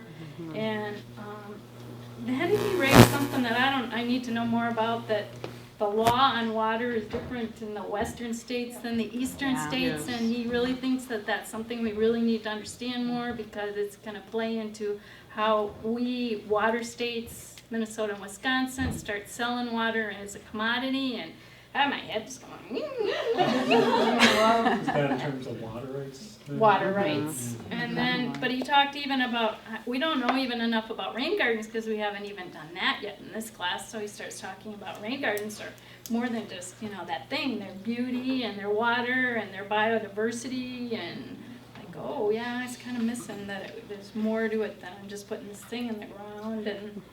And he is decided to go with the water monitors for Hennepin County to do the wetland monitoring because he thinks that's the best fit for. But he said that he'd like to see us start more databases that the school districts could use, that they help collect, and that they keep point data so that at the point like Eden Prairie Schools, there's one right on their creek down there, and that they would go out and just collect every year, that after 20 years we'd have better long-term data, and we'd have the schools more involved. And I was like, my head's spinning, how do we get him to do that? Because he'd be a great teacher, and he's just 62, so maybe he'll stay here and do all this stuff. But I don't know, we had a really good meeting, but I don't know. Yeah, he'd certainly help me. He's put in a rain garden before, and we actually talked about the thing that I have trouble with this program, and he agreed with me, is that there isn't enough on the outcome side. I want to know these rain gardens that we're putting in, that somebody's coming back 5 years and not seeing that one plant's taken over and their root system is keeping it and it's still rock hard.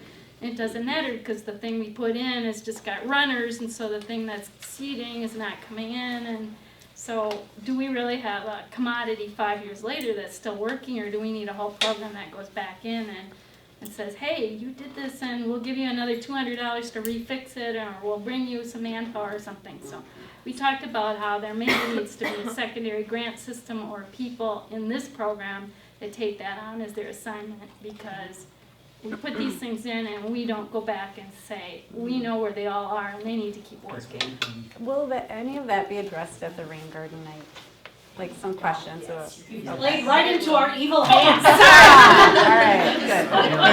Sounds like you guys are learning a lot in these Finding a meetings. retired person like that is such a gold mine. That we have to work with him on getting him into Benetton chapter going. Okay, well, before we devolve into too many individual conversations, I want to get one more add, comments and- one of the things that was useful, something you said reminded me, I had him pull up the website and what sold him on the rain garden. Like, again, my mind, I think everybody knows what it is, all the different things, why you would have it. He looked at it and he goes, oh, if it's gonna look like that, I want one of those. And I'm like, okay, yeah. So that sold him on calling within minutes. Sometimes it could be that simple. Yeah. Sometimes not so much. There's lots of questions. Well, But there yeah. probably will be, but it was that he saw the picture, he couldn't picture it himself, so it was useful for me Well, it's breaking to down one see. of those barriers for Yeah. him. He didn't Yeah. understand what it was, Yeah. and now he does.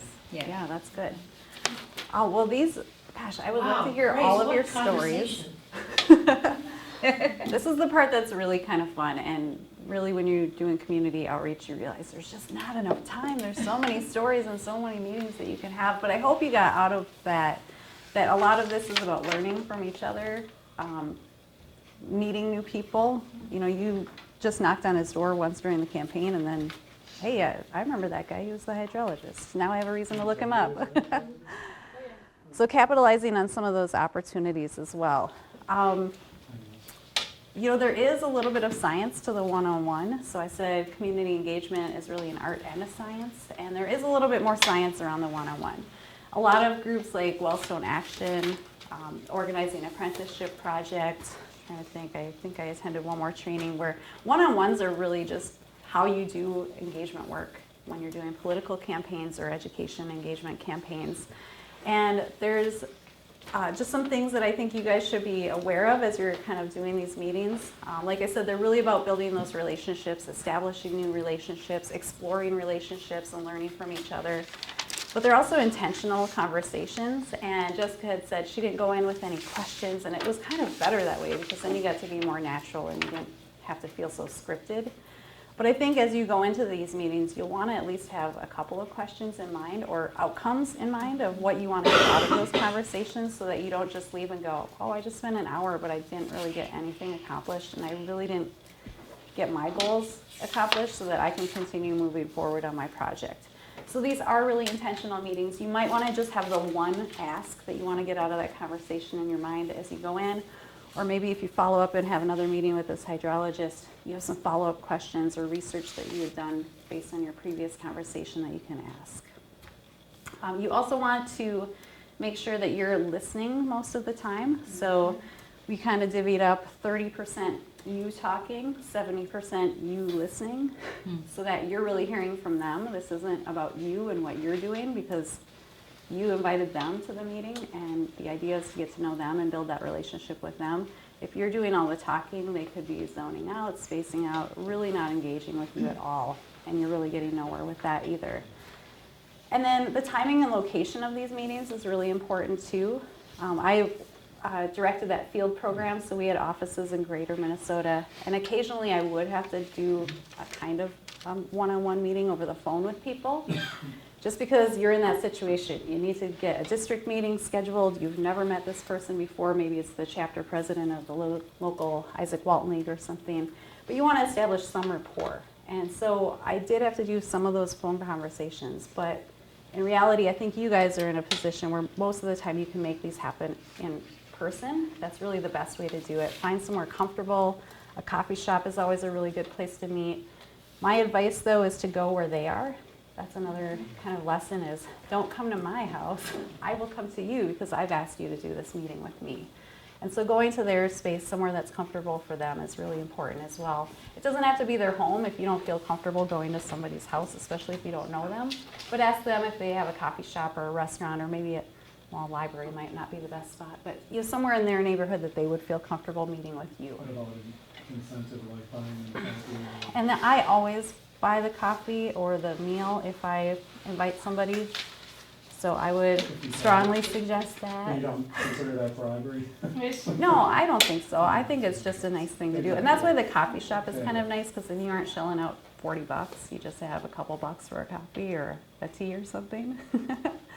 But maybe you bring something too. Maybe you're meeting in a park and you just bring some water or a jug of lemonade or something too. So don't feel like you have to spare lots of expenses. But yeah, that's really good advice to have to do. And then, I did talk about location. So you also want to be really realistic. Not every one-on-one conversation that you have is going to result in something. It does take a lot of time because you've prepared your list, you figured out who you're going to ask. Now you actually have to ask them, set something up, prepare maybe your question or two that you want to get out of the conversation. Then you go have the meeting. You might want to spend a little bit of time maybe taking some notes, debriefing yourself how the meeting went. So it could be an hour and a half, 2 hours for a one-on-one meeting. So it can be a little disappointing if you don't get something out of that. But just don't have that expectation, and I think it'll be a little bit less disappointing, and you can focus where the energy and the momentum is really going. And if you're talking to people on your own block, when the weather's nice, it's so convenient to just see when they're outside, and you just walk up there and you don't just take 5 minutes. Yeah. Hey, about those curb cuts. Hey, I had some extra zucchini at my house. I thought I'd come over and talk to you about the flooding in your backyard.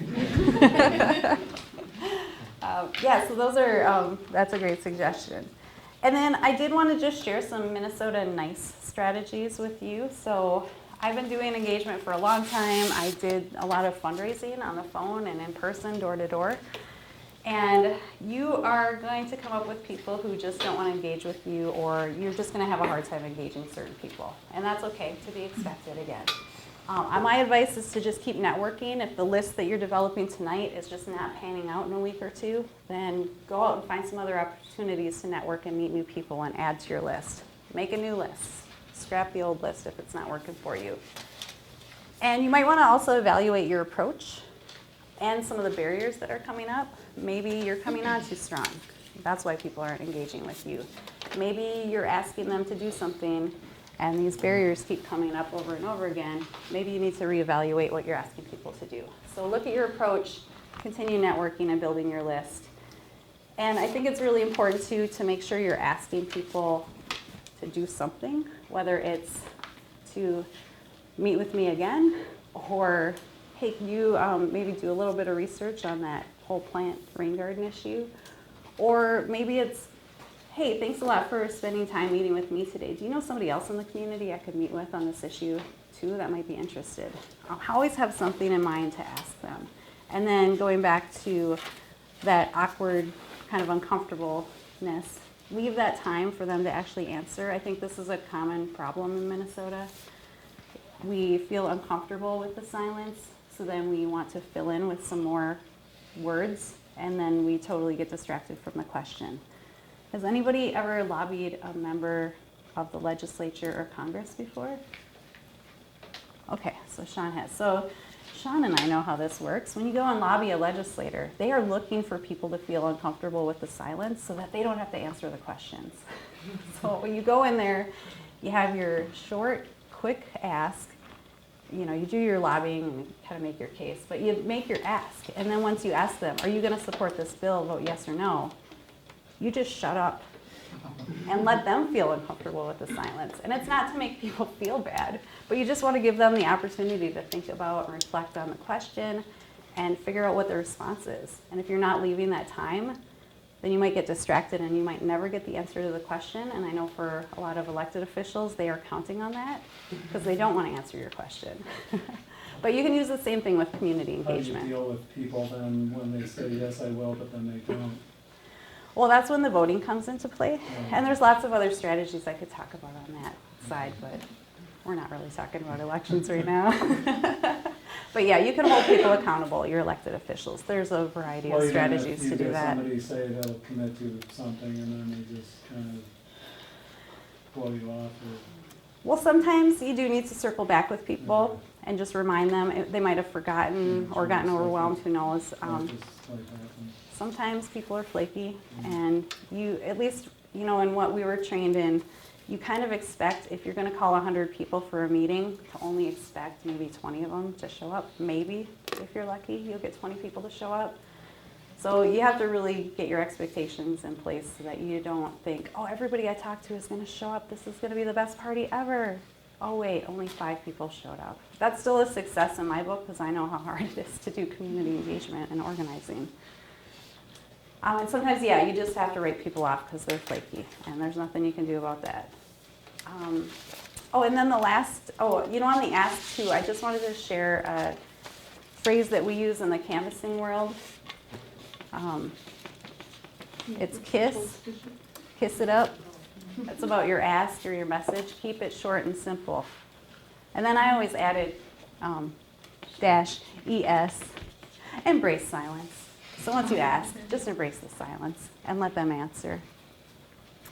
And then you also want to prepare some responses. So if you're getting a lot of no's or people that don't want to help you with your rain garden project or your engagement project, that you have some kind of response. And I already asked a couple of these before, but hey, you might not be interested in helping us plant the garden. Do you know somebody else I could talk to that might be? Oh, you said you can't come to the rain garden planting, but can you come to the celebration and bring a potluck item? You're always going to have a question in your back pocket so that if you do get a no to your first question, you at least have something to follow up with. Maybe a little bit less of an ask, but it's still an ask nonetheless. And I think now is probably a good time to prepare for a break. But before we go on break, let me answer a question. Okay, well, just one last thing. We Yeah. should make sure we thank people for their time and meeting with us, and that we really appreciated whatever information they gave us. Definitely. Yeah, and that's really important. Thank them for their time, and you know, hopefully they're realizing that you're doing this because you're, you know, trying to come up with solutions to these water issues, and I'm sure they will thank you for your time as well. So I want you guys to grab a piece of paper and write down 3 ideas or 3 words that 3 things that you want to keep in mind when you're doing your community engagement moving forward. I think we're going to share those till the end, maybe to share, but I want you guys to just write down 3 ideas right now. And I think we will take a 15-minute break, Peggy. Is that where do we usually take a 15-minute break? 10? Okay. Why don't we get back at like 3 minutes after, is it already almost 8? Oh my gosh, okay, so 3 minutes after 8, get back, take a break, and we'll get back together and talk about engaging people. Let's see, where am I? Okay, so we are going to talk about, I think I might have, yes, okay. So we are going to now talk about how to find people to engage. Okay, normal. Hey, listen up, people. Okay. Now we're going to talk about how to find people to engage. If you don't already have some people on your list, how many people have some names on their list? Okay, great. Okay, well, you might either run out of names. Not names, but groups. Or, yes, groups. That's also a good thing to do. Or even titles, because you don't necessarily know the people, but you might want to engage the mayor, for example. Okay. Yes. Yeah, if everybody did not see these, I just handed out a stack of paper with a little green tree on the upper right-hand side, sorry. If you did not get one of these, will you please raise your hand? Okay, so does anybody have a stack? We have a stack. Okay, please share, thank you. Sorry, Steve. Oh, no worries, thanks. Anybody else see one? You ordered?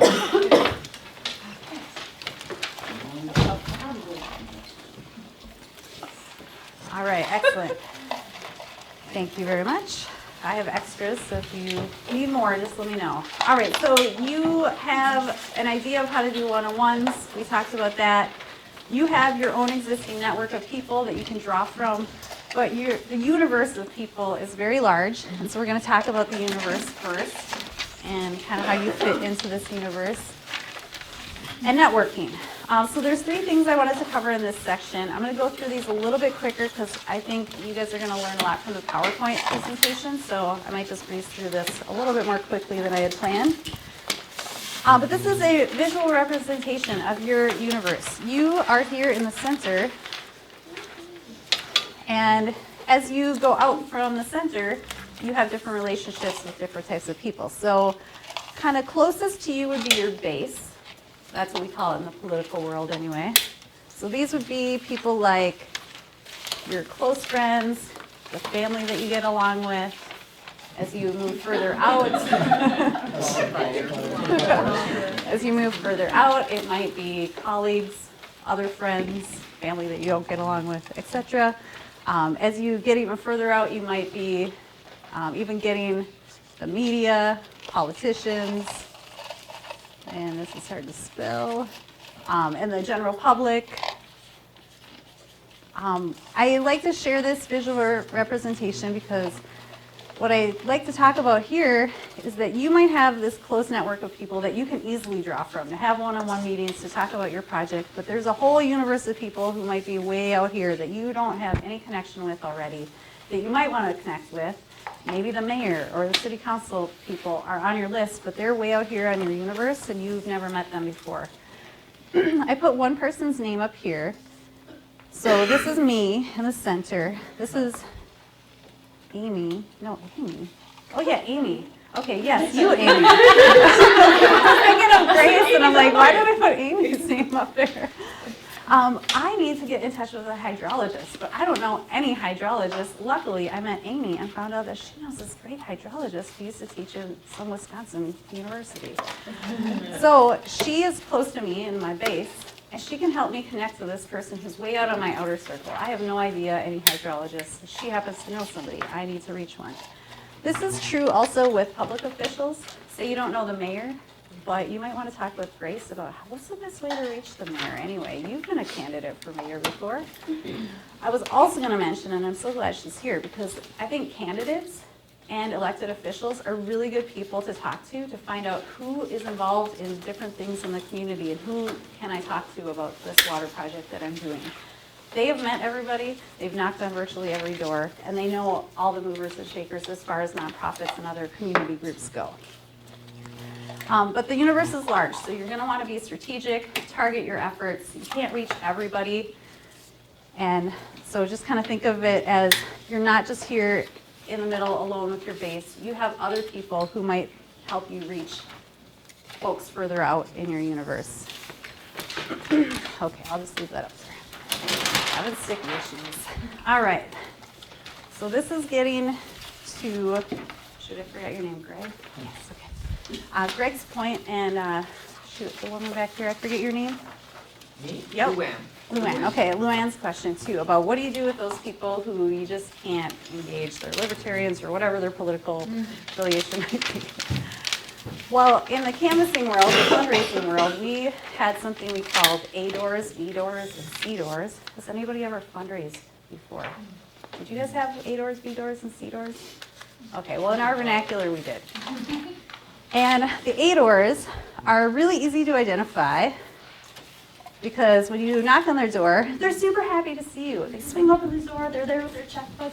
Oh, tell me what you've been up to. Tell me what's going on in the water. How much should I write my check out to? I'm so glad that you're here to talk to me about these issues. The C doors are the people who are like, no thanks.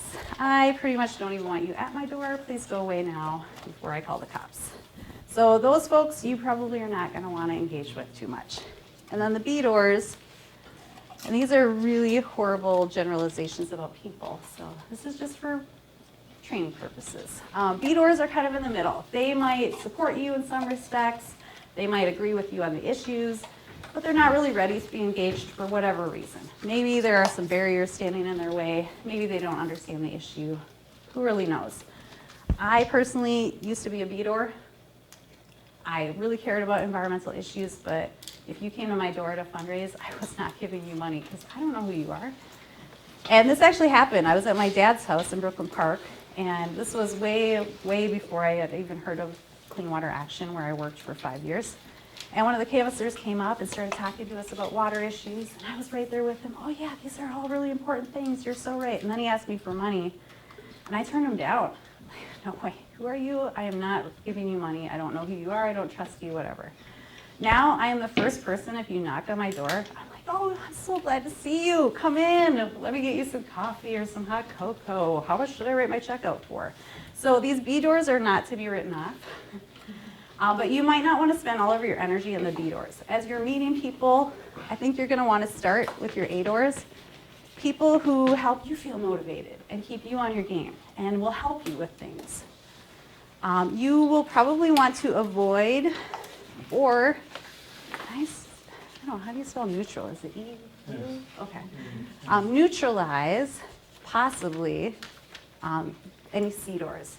This probably won't come into play too much for you guys, but in the political world, C doors are a real thing that we do have to neutralize quite a bit, so this is a real thing to keep in mind. Mostly you'll just want to avoid those people. If you're hitting brick walls with folks, I mean, this is my mom and my relationship on environmental issues. I kind of give up. I will work with my nieces and nephews. I'm not going to focus so much on my mom. And sometimes you just got to do that. So this is important in just helping you prioritize. Where you want to start your effort and kind of get established is with these A doors, people who are really excited to be part of this or hear from you.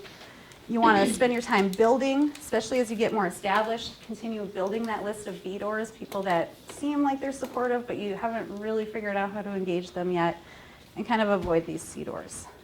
Can I add something? Yes, please. When you first start out, the first one, you want it to be somebody probably you don't know well, because you may be a total embarrassment and you don't want to remember it. For your first one-on-one, you said? Okay. First, absolutely. Oh, that's a good piece of advice. It's like sales, so, but you got to start somewhere, and you'll get faster. And I always ended my 4 hours with somebody that I wanted to see. So I actually strategized my time so that I left every day on a really positive note, even if it was a lousy day. Smart. So if you can do that with what you're doing, or if you have a really great experience, then just stop. Good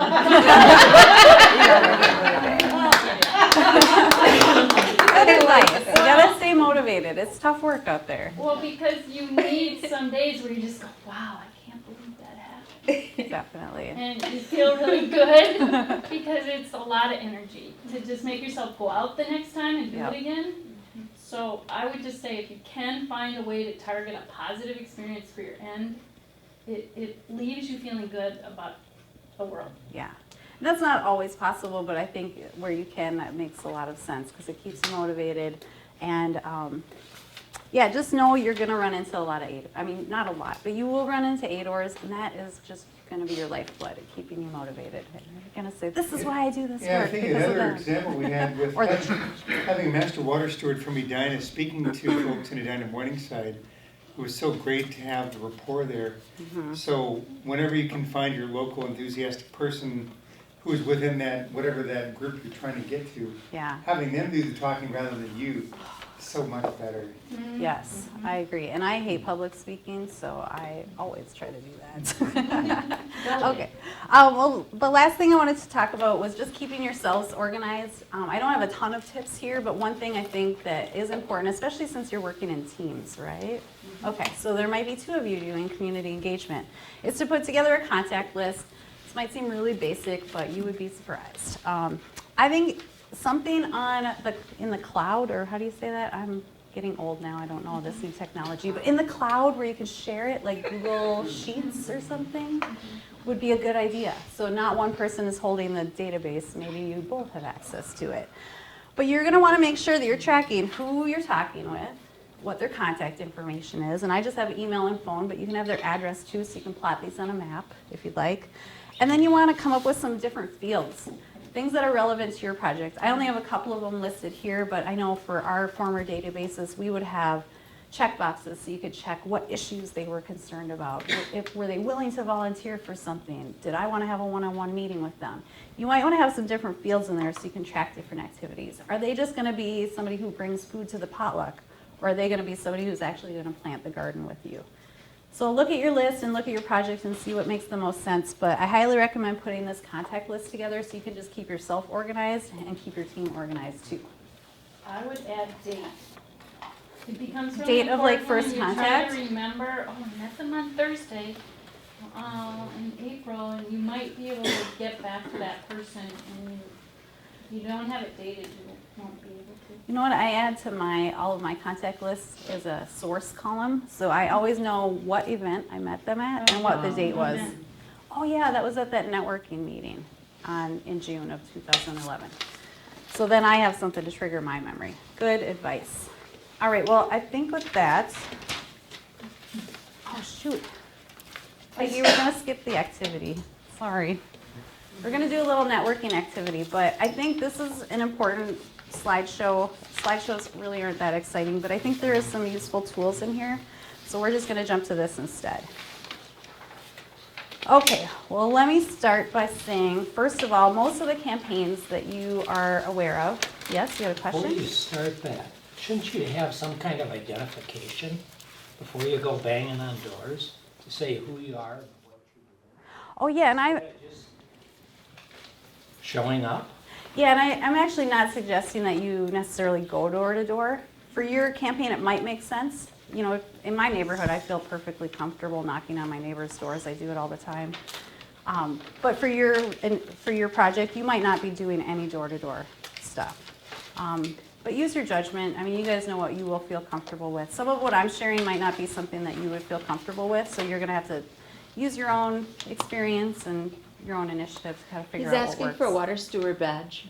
Yeah.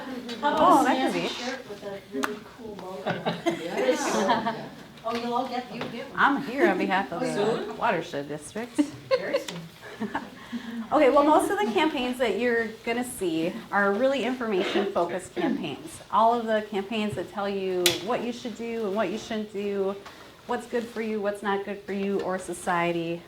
For example, how many people know that it's really a good idea to exercise 30 minutes a day, 5 times a week at least, and have 2 days of strength training?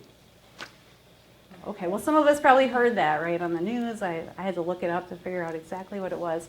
But it's a really information-focused campaign. They're about getting us information about what's healthy for us.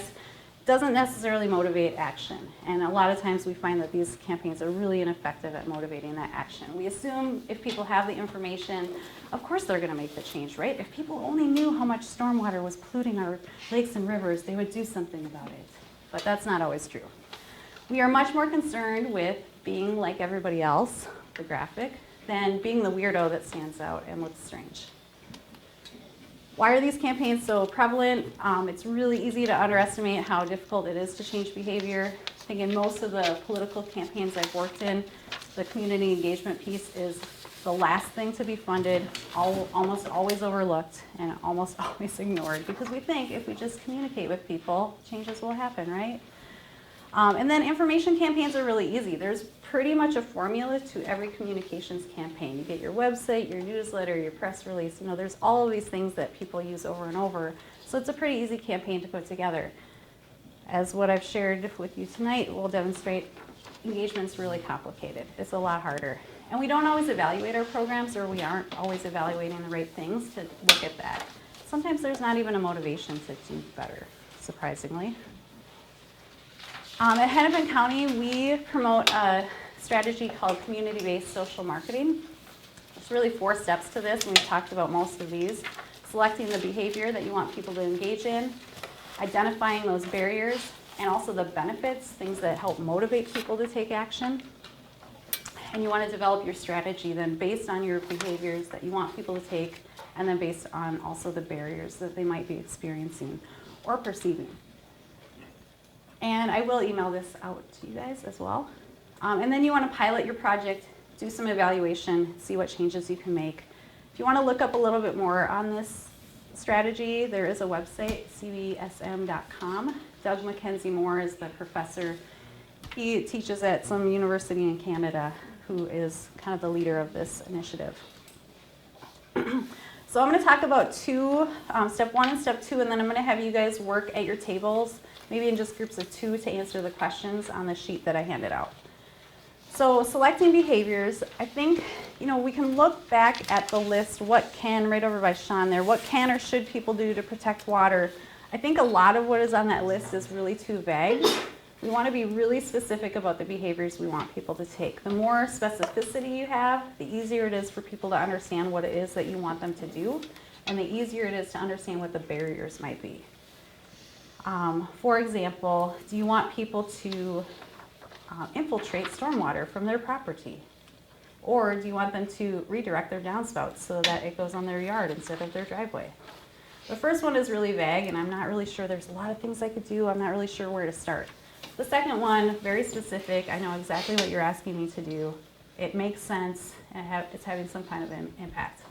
The other classic example is we did all these campaigns to get people to buy compact fluorescent lights, but we don't want them to buy them, we want them to use them. And when we switch out your light bulbs, the campaigns worked. Yeah. Because people were buying them and then not putting them in their sockets. That's exactly where I was going to. So you want to make sure that your behavior is not just stopping somewhere and they're not actually having the environmental impact that you had hoped. Programmable thermostats, also another one. Low flow shower heads. No good if they're sitting in your closet and not getting used. Rain barrels also. So you want to make sure you're having that environmental impact. You also want to make sure that people are going to be likely to adopt the behavior. Let's see, I was thinking maybe teaching apartment dwellers how to make rain gardens. It might be a good idea depending upon what your campaign is, but it probably is not a super good use of your time since they don't have property to really put a rain garden in. So just think about how likely it is that people might adopt that behavior, and then whether or not there is a possibility to influence others. Are there already people in the community that are starting to do this? Is there maybe some momentum building? If you just added a little bit more, we could really influence a lot of community members' behavior around this issue. And then step 2 is to identify those barriers and benefits. What stands in the way? What's the benefit of taking this action? And a lot of times, we'll have ideas in our head about what the barriers might be, but I think it's really important to ask people. And I think those one-on-one conversations that you have, if you have some small group discussions too, you can get at some of those barriers and really start exploring what is hanging people up, what's keeping them from taking action. I think surveys, focus groups, and those one-on-one meetings are going to be really good tools for you guys. So with that, I just want to take a 10-minute little break for you guys to work in your group on questions 1 and 2. You can just pair up into 2 and answer the first 2 questions, selecting the behaviors and identifying the barriers and benefits, and then we'll get back to the slideshow. It was? Okay. Some people were struggling a little bit. I know it's hard when you haven't necessarily figured out your capstone project yet, but these are just exercises to get your brain working and thinking about actions and what some of the barriers are. Once you've figured out your action, you've identified some of the barriers, then you want to figure out your strategy. And so there's a couple of tools I'm going to go through, and then I'm going to have you answer the questions in the back of that worksheet before we wrap. So number 1, you want to know your audience. Make sure that you're thinking about who they are, if they have a different cultural experience than you, their age group might matter, their values, their interests also might matter. I think it's really beneficial, especially when you're working with adults, to provide that hands-on experiential education. So it's not just talking, which I've been doing a lot of tonight. Can you give me an example of that? I don't really understand. Okay, yeah, so let's see, water related. Well, I'll speak from my my policy work. A lot of people don't talk to their legislators because they're really intimidated. They don't understand how the Capitol works. They might get lost. So my job would be to bring them to the Capitol and walk them through the Capitol, give them the tour, and give them advice as we went along. So next time they came to the Capitol, they would feel much more comfortable doing that. So they've actually had that real life experience, and now next time they're going to give their family a tour, and they don't need me at all. So that's a good example. And then I think also, depending upon who your audience is, service learning can be a really good tool if you're planning on working with a boys and girls club or a school classroom to build your rain garden. They could incorporate it as part of their school project as well. And then if you have some community goals that you can integrate, maybe the city of Edina is going to be all on board on this stuff and they want to set some goals for water protection. Make sure you're highlighting that. to your audience as well. And that you're providing some feedback. Hey, we installed this rain garden. Look at how much water we're actually keeping, polluted water we're keeping out of the river. There's lots of communication that you're going to want to make sure you're doing during your campaign. I think it's really important to just keep people apprised of what is going on. If they only hear from you once and then they don't hear from you again, whatever happened to that conversation I had with so-and-so about water quality? So it's important to keep them posted, even if it's just here and there. Don't feel like you need to use all those tools, but there's a lot of tools at your disposal. And have those intentional conversations. Have those one-on-one conversations. That's really where you're going to be able to build your network of folks, share information, learn from experiences, and help increase motivation on your projects. Let people try an activity. This goes back to the experiential education. This is really going to be helpful when people are trying to overcome fear or anxiety about something. When they can try it hands-on, it really helps break down that barrier. I know the first time I rode the public bus, I come from a small town. We didn't have buses. It was really intimidating to figure out not only what side of the street you have to stand on, but where do you put the money? Where do I get the transfer? Which stop do I get off at? How do I let the bus driver know I need to get off? That hands-on, real-life experience was what got me to take public transit. If somebody would have just told me all of these things, it just does not have the same impact. You can make it fun, make it easy, and these kids are looking at macroinvertebrates. They went out and did a little canoeing, so they're getting to know their water. Fun exercise. And then make it really easy to act. People want convenience. A lot of times the barriers that are perceived or real are just those barriers of convenience, or inconvenience actually. Sometimes you have some external barriers. The photos that I have here are actually related to recycling and organics collection.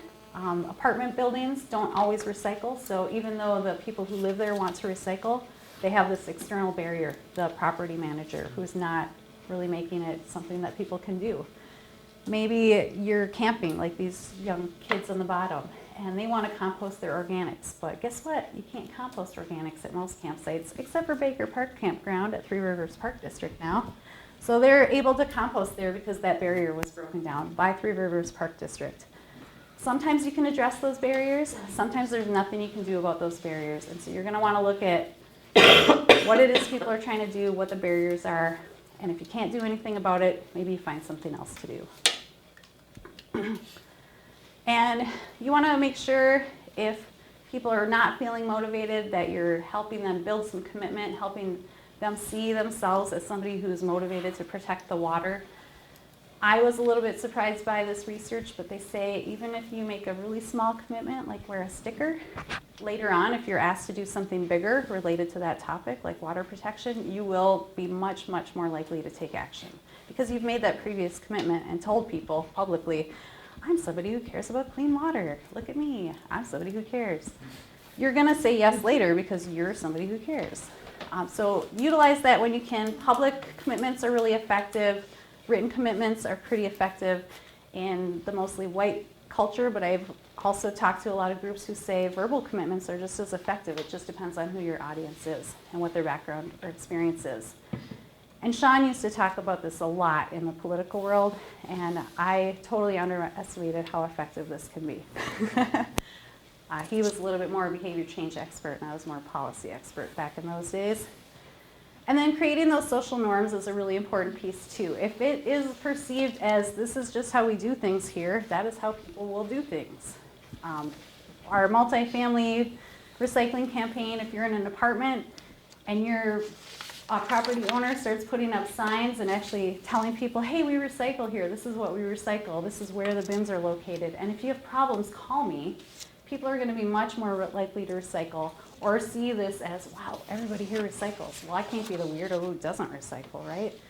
So that social norm piece is really, really important. And you also want to utilize your community leaders. Maybe you have some people who are early adapters, who are ready to put that rain barrel in and show it off to all their friends and neighbors. That's another social norm that you can help I have a promote. question for Peggy on this. Are there official lawn signs for the Master Water Stewards? Oh, she's not here. She's gone. Anyway, we might have to get some printed up because anytime we're doing a rain garden, if we can get the yard signs or whatever around. I thought I saw evidence of that somewhere. Right. Okay. That can be put up Good in one. projects. Yeah, and then prompts is another thing too. This comes in really handy when people are forgetting to take action. So they care, they're motivated, but they just keep forgetting. We have little window clings for reusable bags. You can put in your car window, and on your way out, you're like, oh yeah, I forgot I have those bags in the back seat. Thank goodness I had my reminder here. So those are helpful when people are forgetting, but still motivated to take action. And offering incentives. So this is a piece I wanted to make sure I mentioned. You don't have to offer incentives for everything. The time you want to offer incentives is when you really need to motivate people to take action. You also want to look at your size of your incentive. There was one group, a school group, fourth graders I think, 300 students were all vying for one cookie a week for the student who got caught recycling. So every student who recycled something from their lunch got a little sticker, and then they were entered in a drawing to get one cookie for 300 students. And that was all it took. So you really don't need to buy super expensive stuff. Look at who your audience is. Maybe figure out what motivates them and provide that. And as Peggy mentioned too, make sure that you're getting some action out of that incentive, that you're not just giving them a piece of garbage that is not actually going to get used in its manner that it was intended to be used for. And then once you start getting people to take action, you want to make sure you're spreading the word, continuing to build that momentum, utilizing those leaders that are starting to take action early, and willing to talk to others about what they're doing. And that, I wanted to mention, that's really helpful too, especially when there's a lack of knowledge on a topic, because people are much more likely to trust people that they know or already have a relationship with. So if you can get those leaders talking to other folks, you might be from out of that town, but they know people and they can have an influence on each other. And so this chart is on the back of your worksheet. It's just a quick cheat sheet to look at what is the barrier to the action that we've identified on the other side of this sheet. And what strategy might we utilize to help overcome that barrier? So I'd like you to go back in your groups again and answer that question the best you can with the information that you have. Knowing that this isn't perfect, but this is something that you're going to look at again as you get into your project a little bit more detailed. So we'll take just a 5-minute break to do that, and then we'll get back together and wrap up this meeting. All right? What question? Well, thanks. I know that wasn't super easy because it's still hard to identify your actions and maybe those barriers, and sometimes the strategies aren't exactly what you're looking for, but it at least gives you an idea of what you should be looking at, right? As you're looking at those actions and identifying those barriers, here are some strategies that you could use. They might not all be perfect, but just try to do what you can to address those barriers, and hopefully those strategies will be helpful as you're figuring out what that all is. Oh, there was one more slide, but we'll just skip that. The last step is just really to pilot your project. Once you get your strategy in place and put some more plans and meat to those bones, then you can actually pilot something, see how it works, do some evaluation. If you need to make some changes, go ahead and make those changes. Not everybody pilots projects, but it's a good idea to do so. You say evaluation would be like a survey or something, just to did you get something out of it? Yeah, so that was your last question, which you'll have to go home and do. But answer, what is it that you're hoping people can get out of this? And then how are you going to actually evaluate that? Is it going to be a survey? Will you maybe just have some discussions with people? Will you make some follow-up phone calls? There's lots of ways to get that information, but you should try to figure out how to measure that. Oh.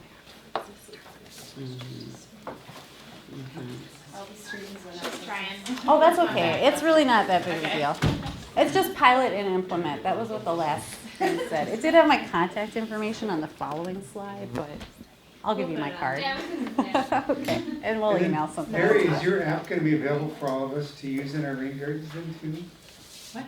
Or the new mobile app thing? Greg is here. Oh, Greg. Okay. Greg, yeah. Potentially, If if it's I something keep like it that, it's within fine. It's just reason. Okay, talk yeah. through the last slide. So, All right. yeah. Okay. Okay, well, I think with this, I will just wrap up. We will get you my contact information if you have any follow-up questions. But remember that list of 20 people? Okay, I want you to go back to that list. And who still has names to add to the list of 20? Raise your hand, please. Yeah. Say that what? I want you to come up with a list of at least 20 people. And they don't have to be specific names. They could be like mayor of Edina. city council member of Edina. So they could just be general names too. So why don't you take a few minutes, those of you who need to, and complete the rest of your list. It's just a brainstorm, it doesn't have to be perfect. And will you raise your hand if you're done with your list, so then I know. And just keep your hand up. I know this is going to take a while. This will be motivation for everybody else to When hurry we up. get to 20 or when we're done? When you get to 20. When you're brain dead. Some of you might be struggling. We will get the majority of the hands up. So if you are done with your list, please raise your hand. Is it Lake Shore? Okay, this is actual work to help you guys do your work. So if you weren't in a workshop, you could actually count this towards your time. This is super difficult because a lot of us haven't identified what we're doing out there. Oh, okay, so there might be some challenges there. There is no project defined yet, so we don't really know who we're engaging in. We have some ideas. Okay, well, why don't we just go here then? Let's go here next. So you have a list of some people, right? Uh-huh. Okay.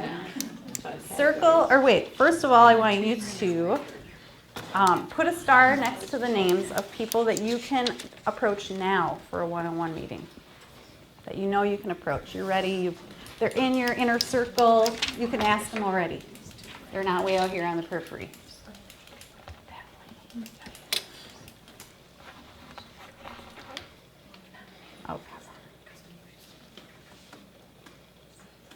Okay. And now I would like you to circle the names, or circle 3 people who you will ask next to have a one-on-one meeting.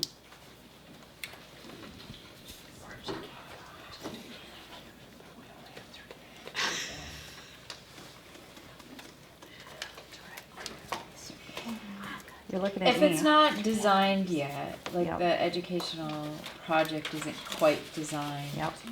it's hard to go to the mayor. Right, so maybe you don't want to go to the mayor first. Right. Yeah, that's a good one. But good call. But you know, actually, sometimes doesn't hurt to just have those conversations early. Yeah. Hey, we haven't totally figured this out. I wanted to get your feedback as I'm designing this project. What do you think I should add? So it's not totally out of the realm of possibility. Okay, well, I think you've probably at least got people with asterisks next to them or stars next to them. You've circled some people on your list. I had you circle 3 because if I had you circle 1 and then you felt later like, oh, I don't want to call that person first. Now you have 2 backup people to call. And as I was saying with Ava, sorry, you can talk to people even though you don't have your capstone project figured out, because you're still part of this class, you're still interested in water, you know you're going to do something. And these are really exploratory relationships or exploratory meetings. You're finding out about people, you're learning about them, you're building a relationship or establishing a relationship with them. There's really nothing lost if you go meet with them now and kind of share what you're thinking already. Okay, so I did want to just wrap up by looking at a few visuals. And I'm sorry these aren't higher, but maybe you'll remember in your heads what they look like. You know, we have a really big universe of people that we're drawing from. Camera person. So thank you, Sean. Thank you, Sean. So you're here in the middle and you have this huge universe. You want to be really strategic in who you're reaching out to. Sometimes you aren't going to know who the A doors, B doors, and C doors are until you actually have that one-on-one meeting. That's okay. But spend your energy where you feel like you're going to make the most stuff happen. Don't waste your energy with people who aren't interested with you.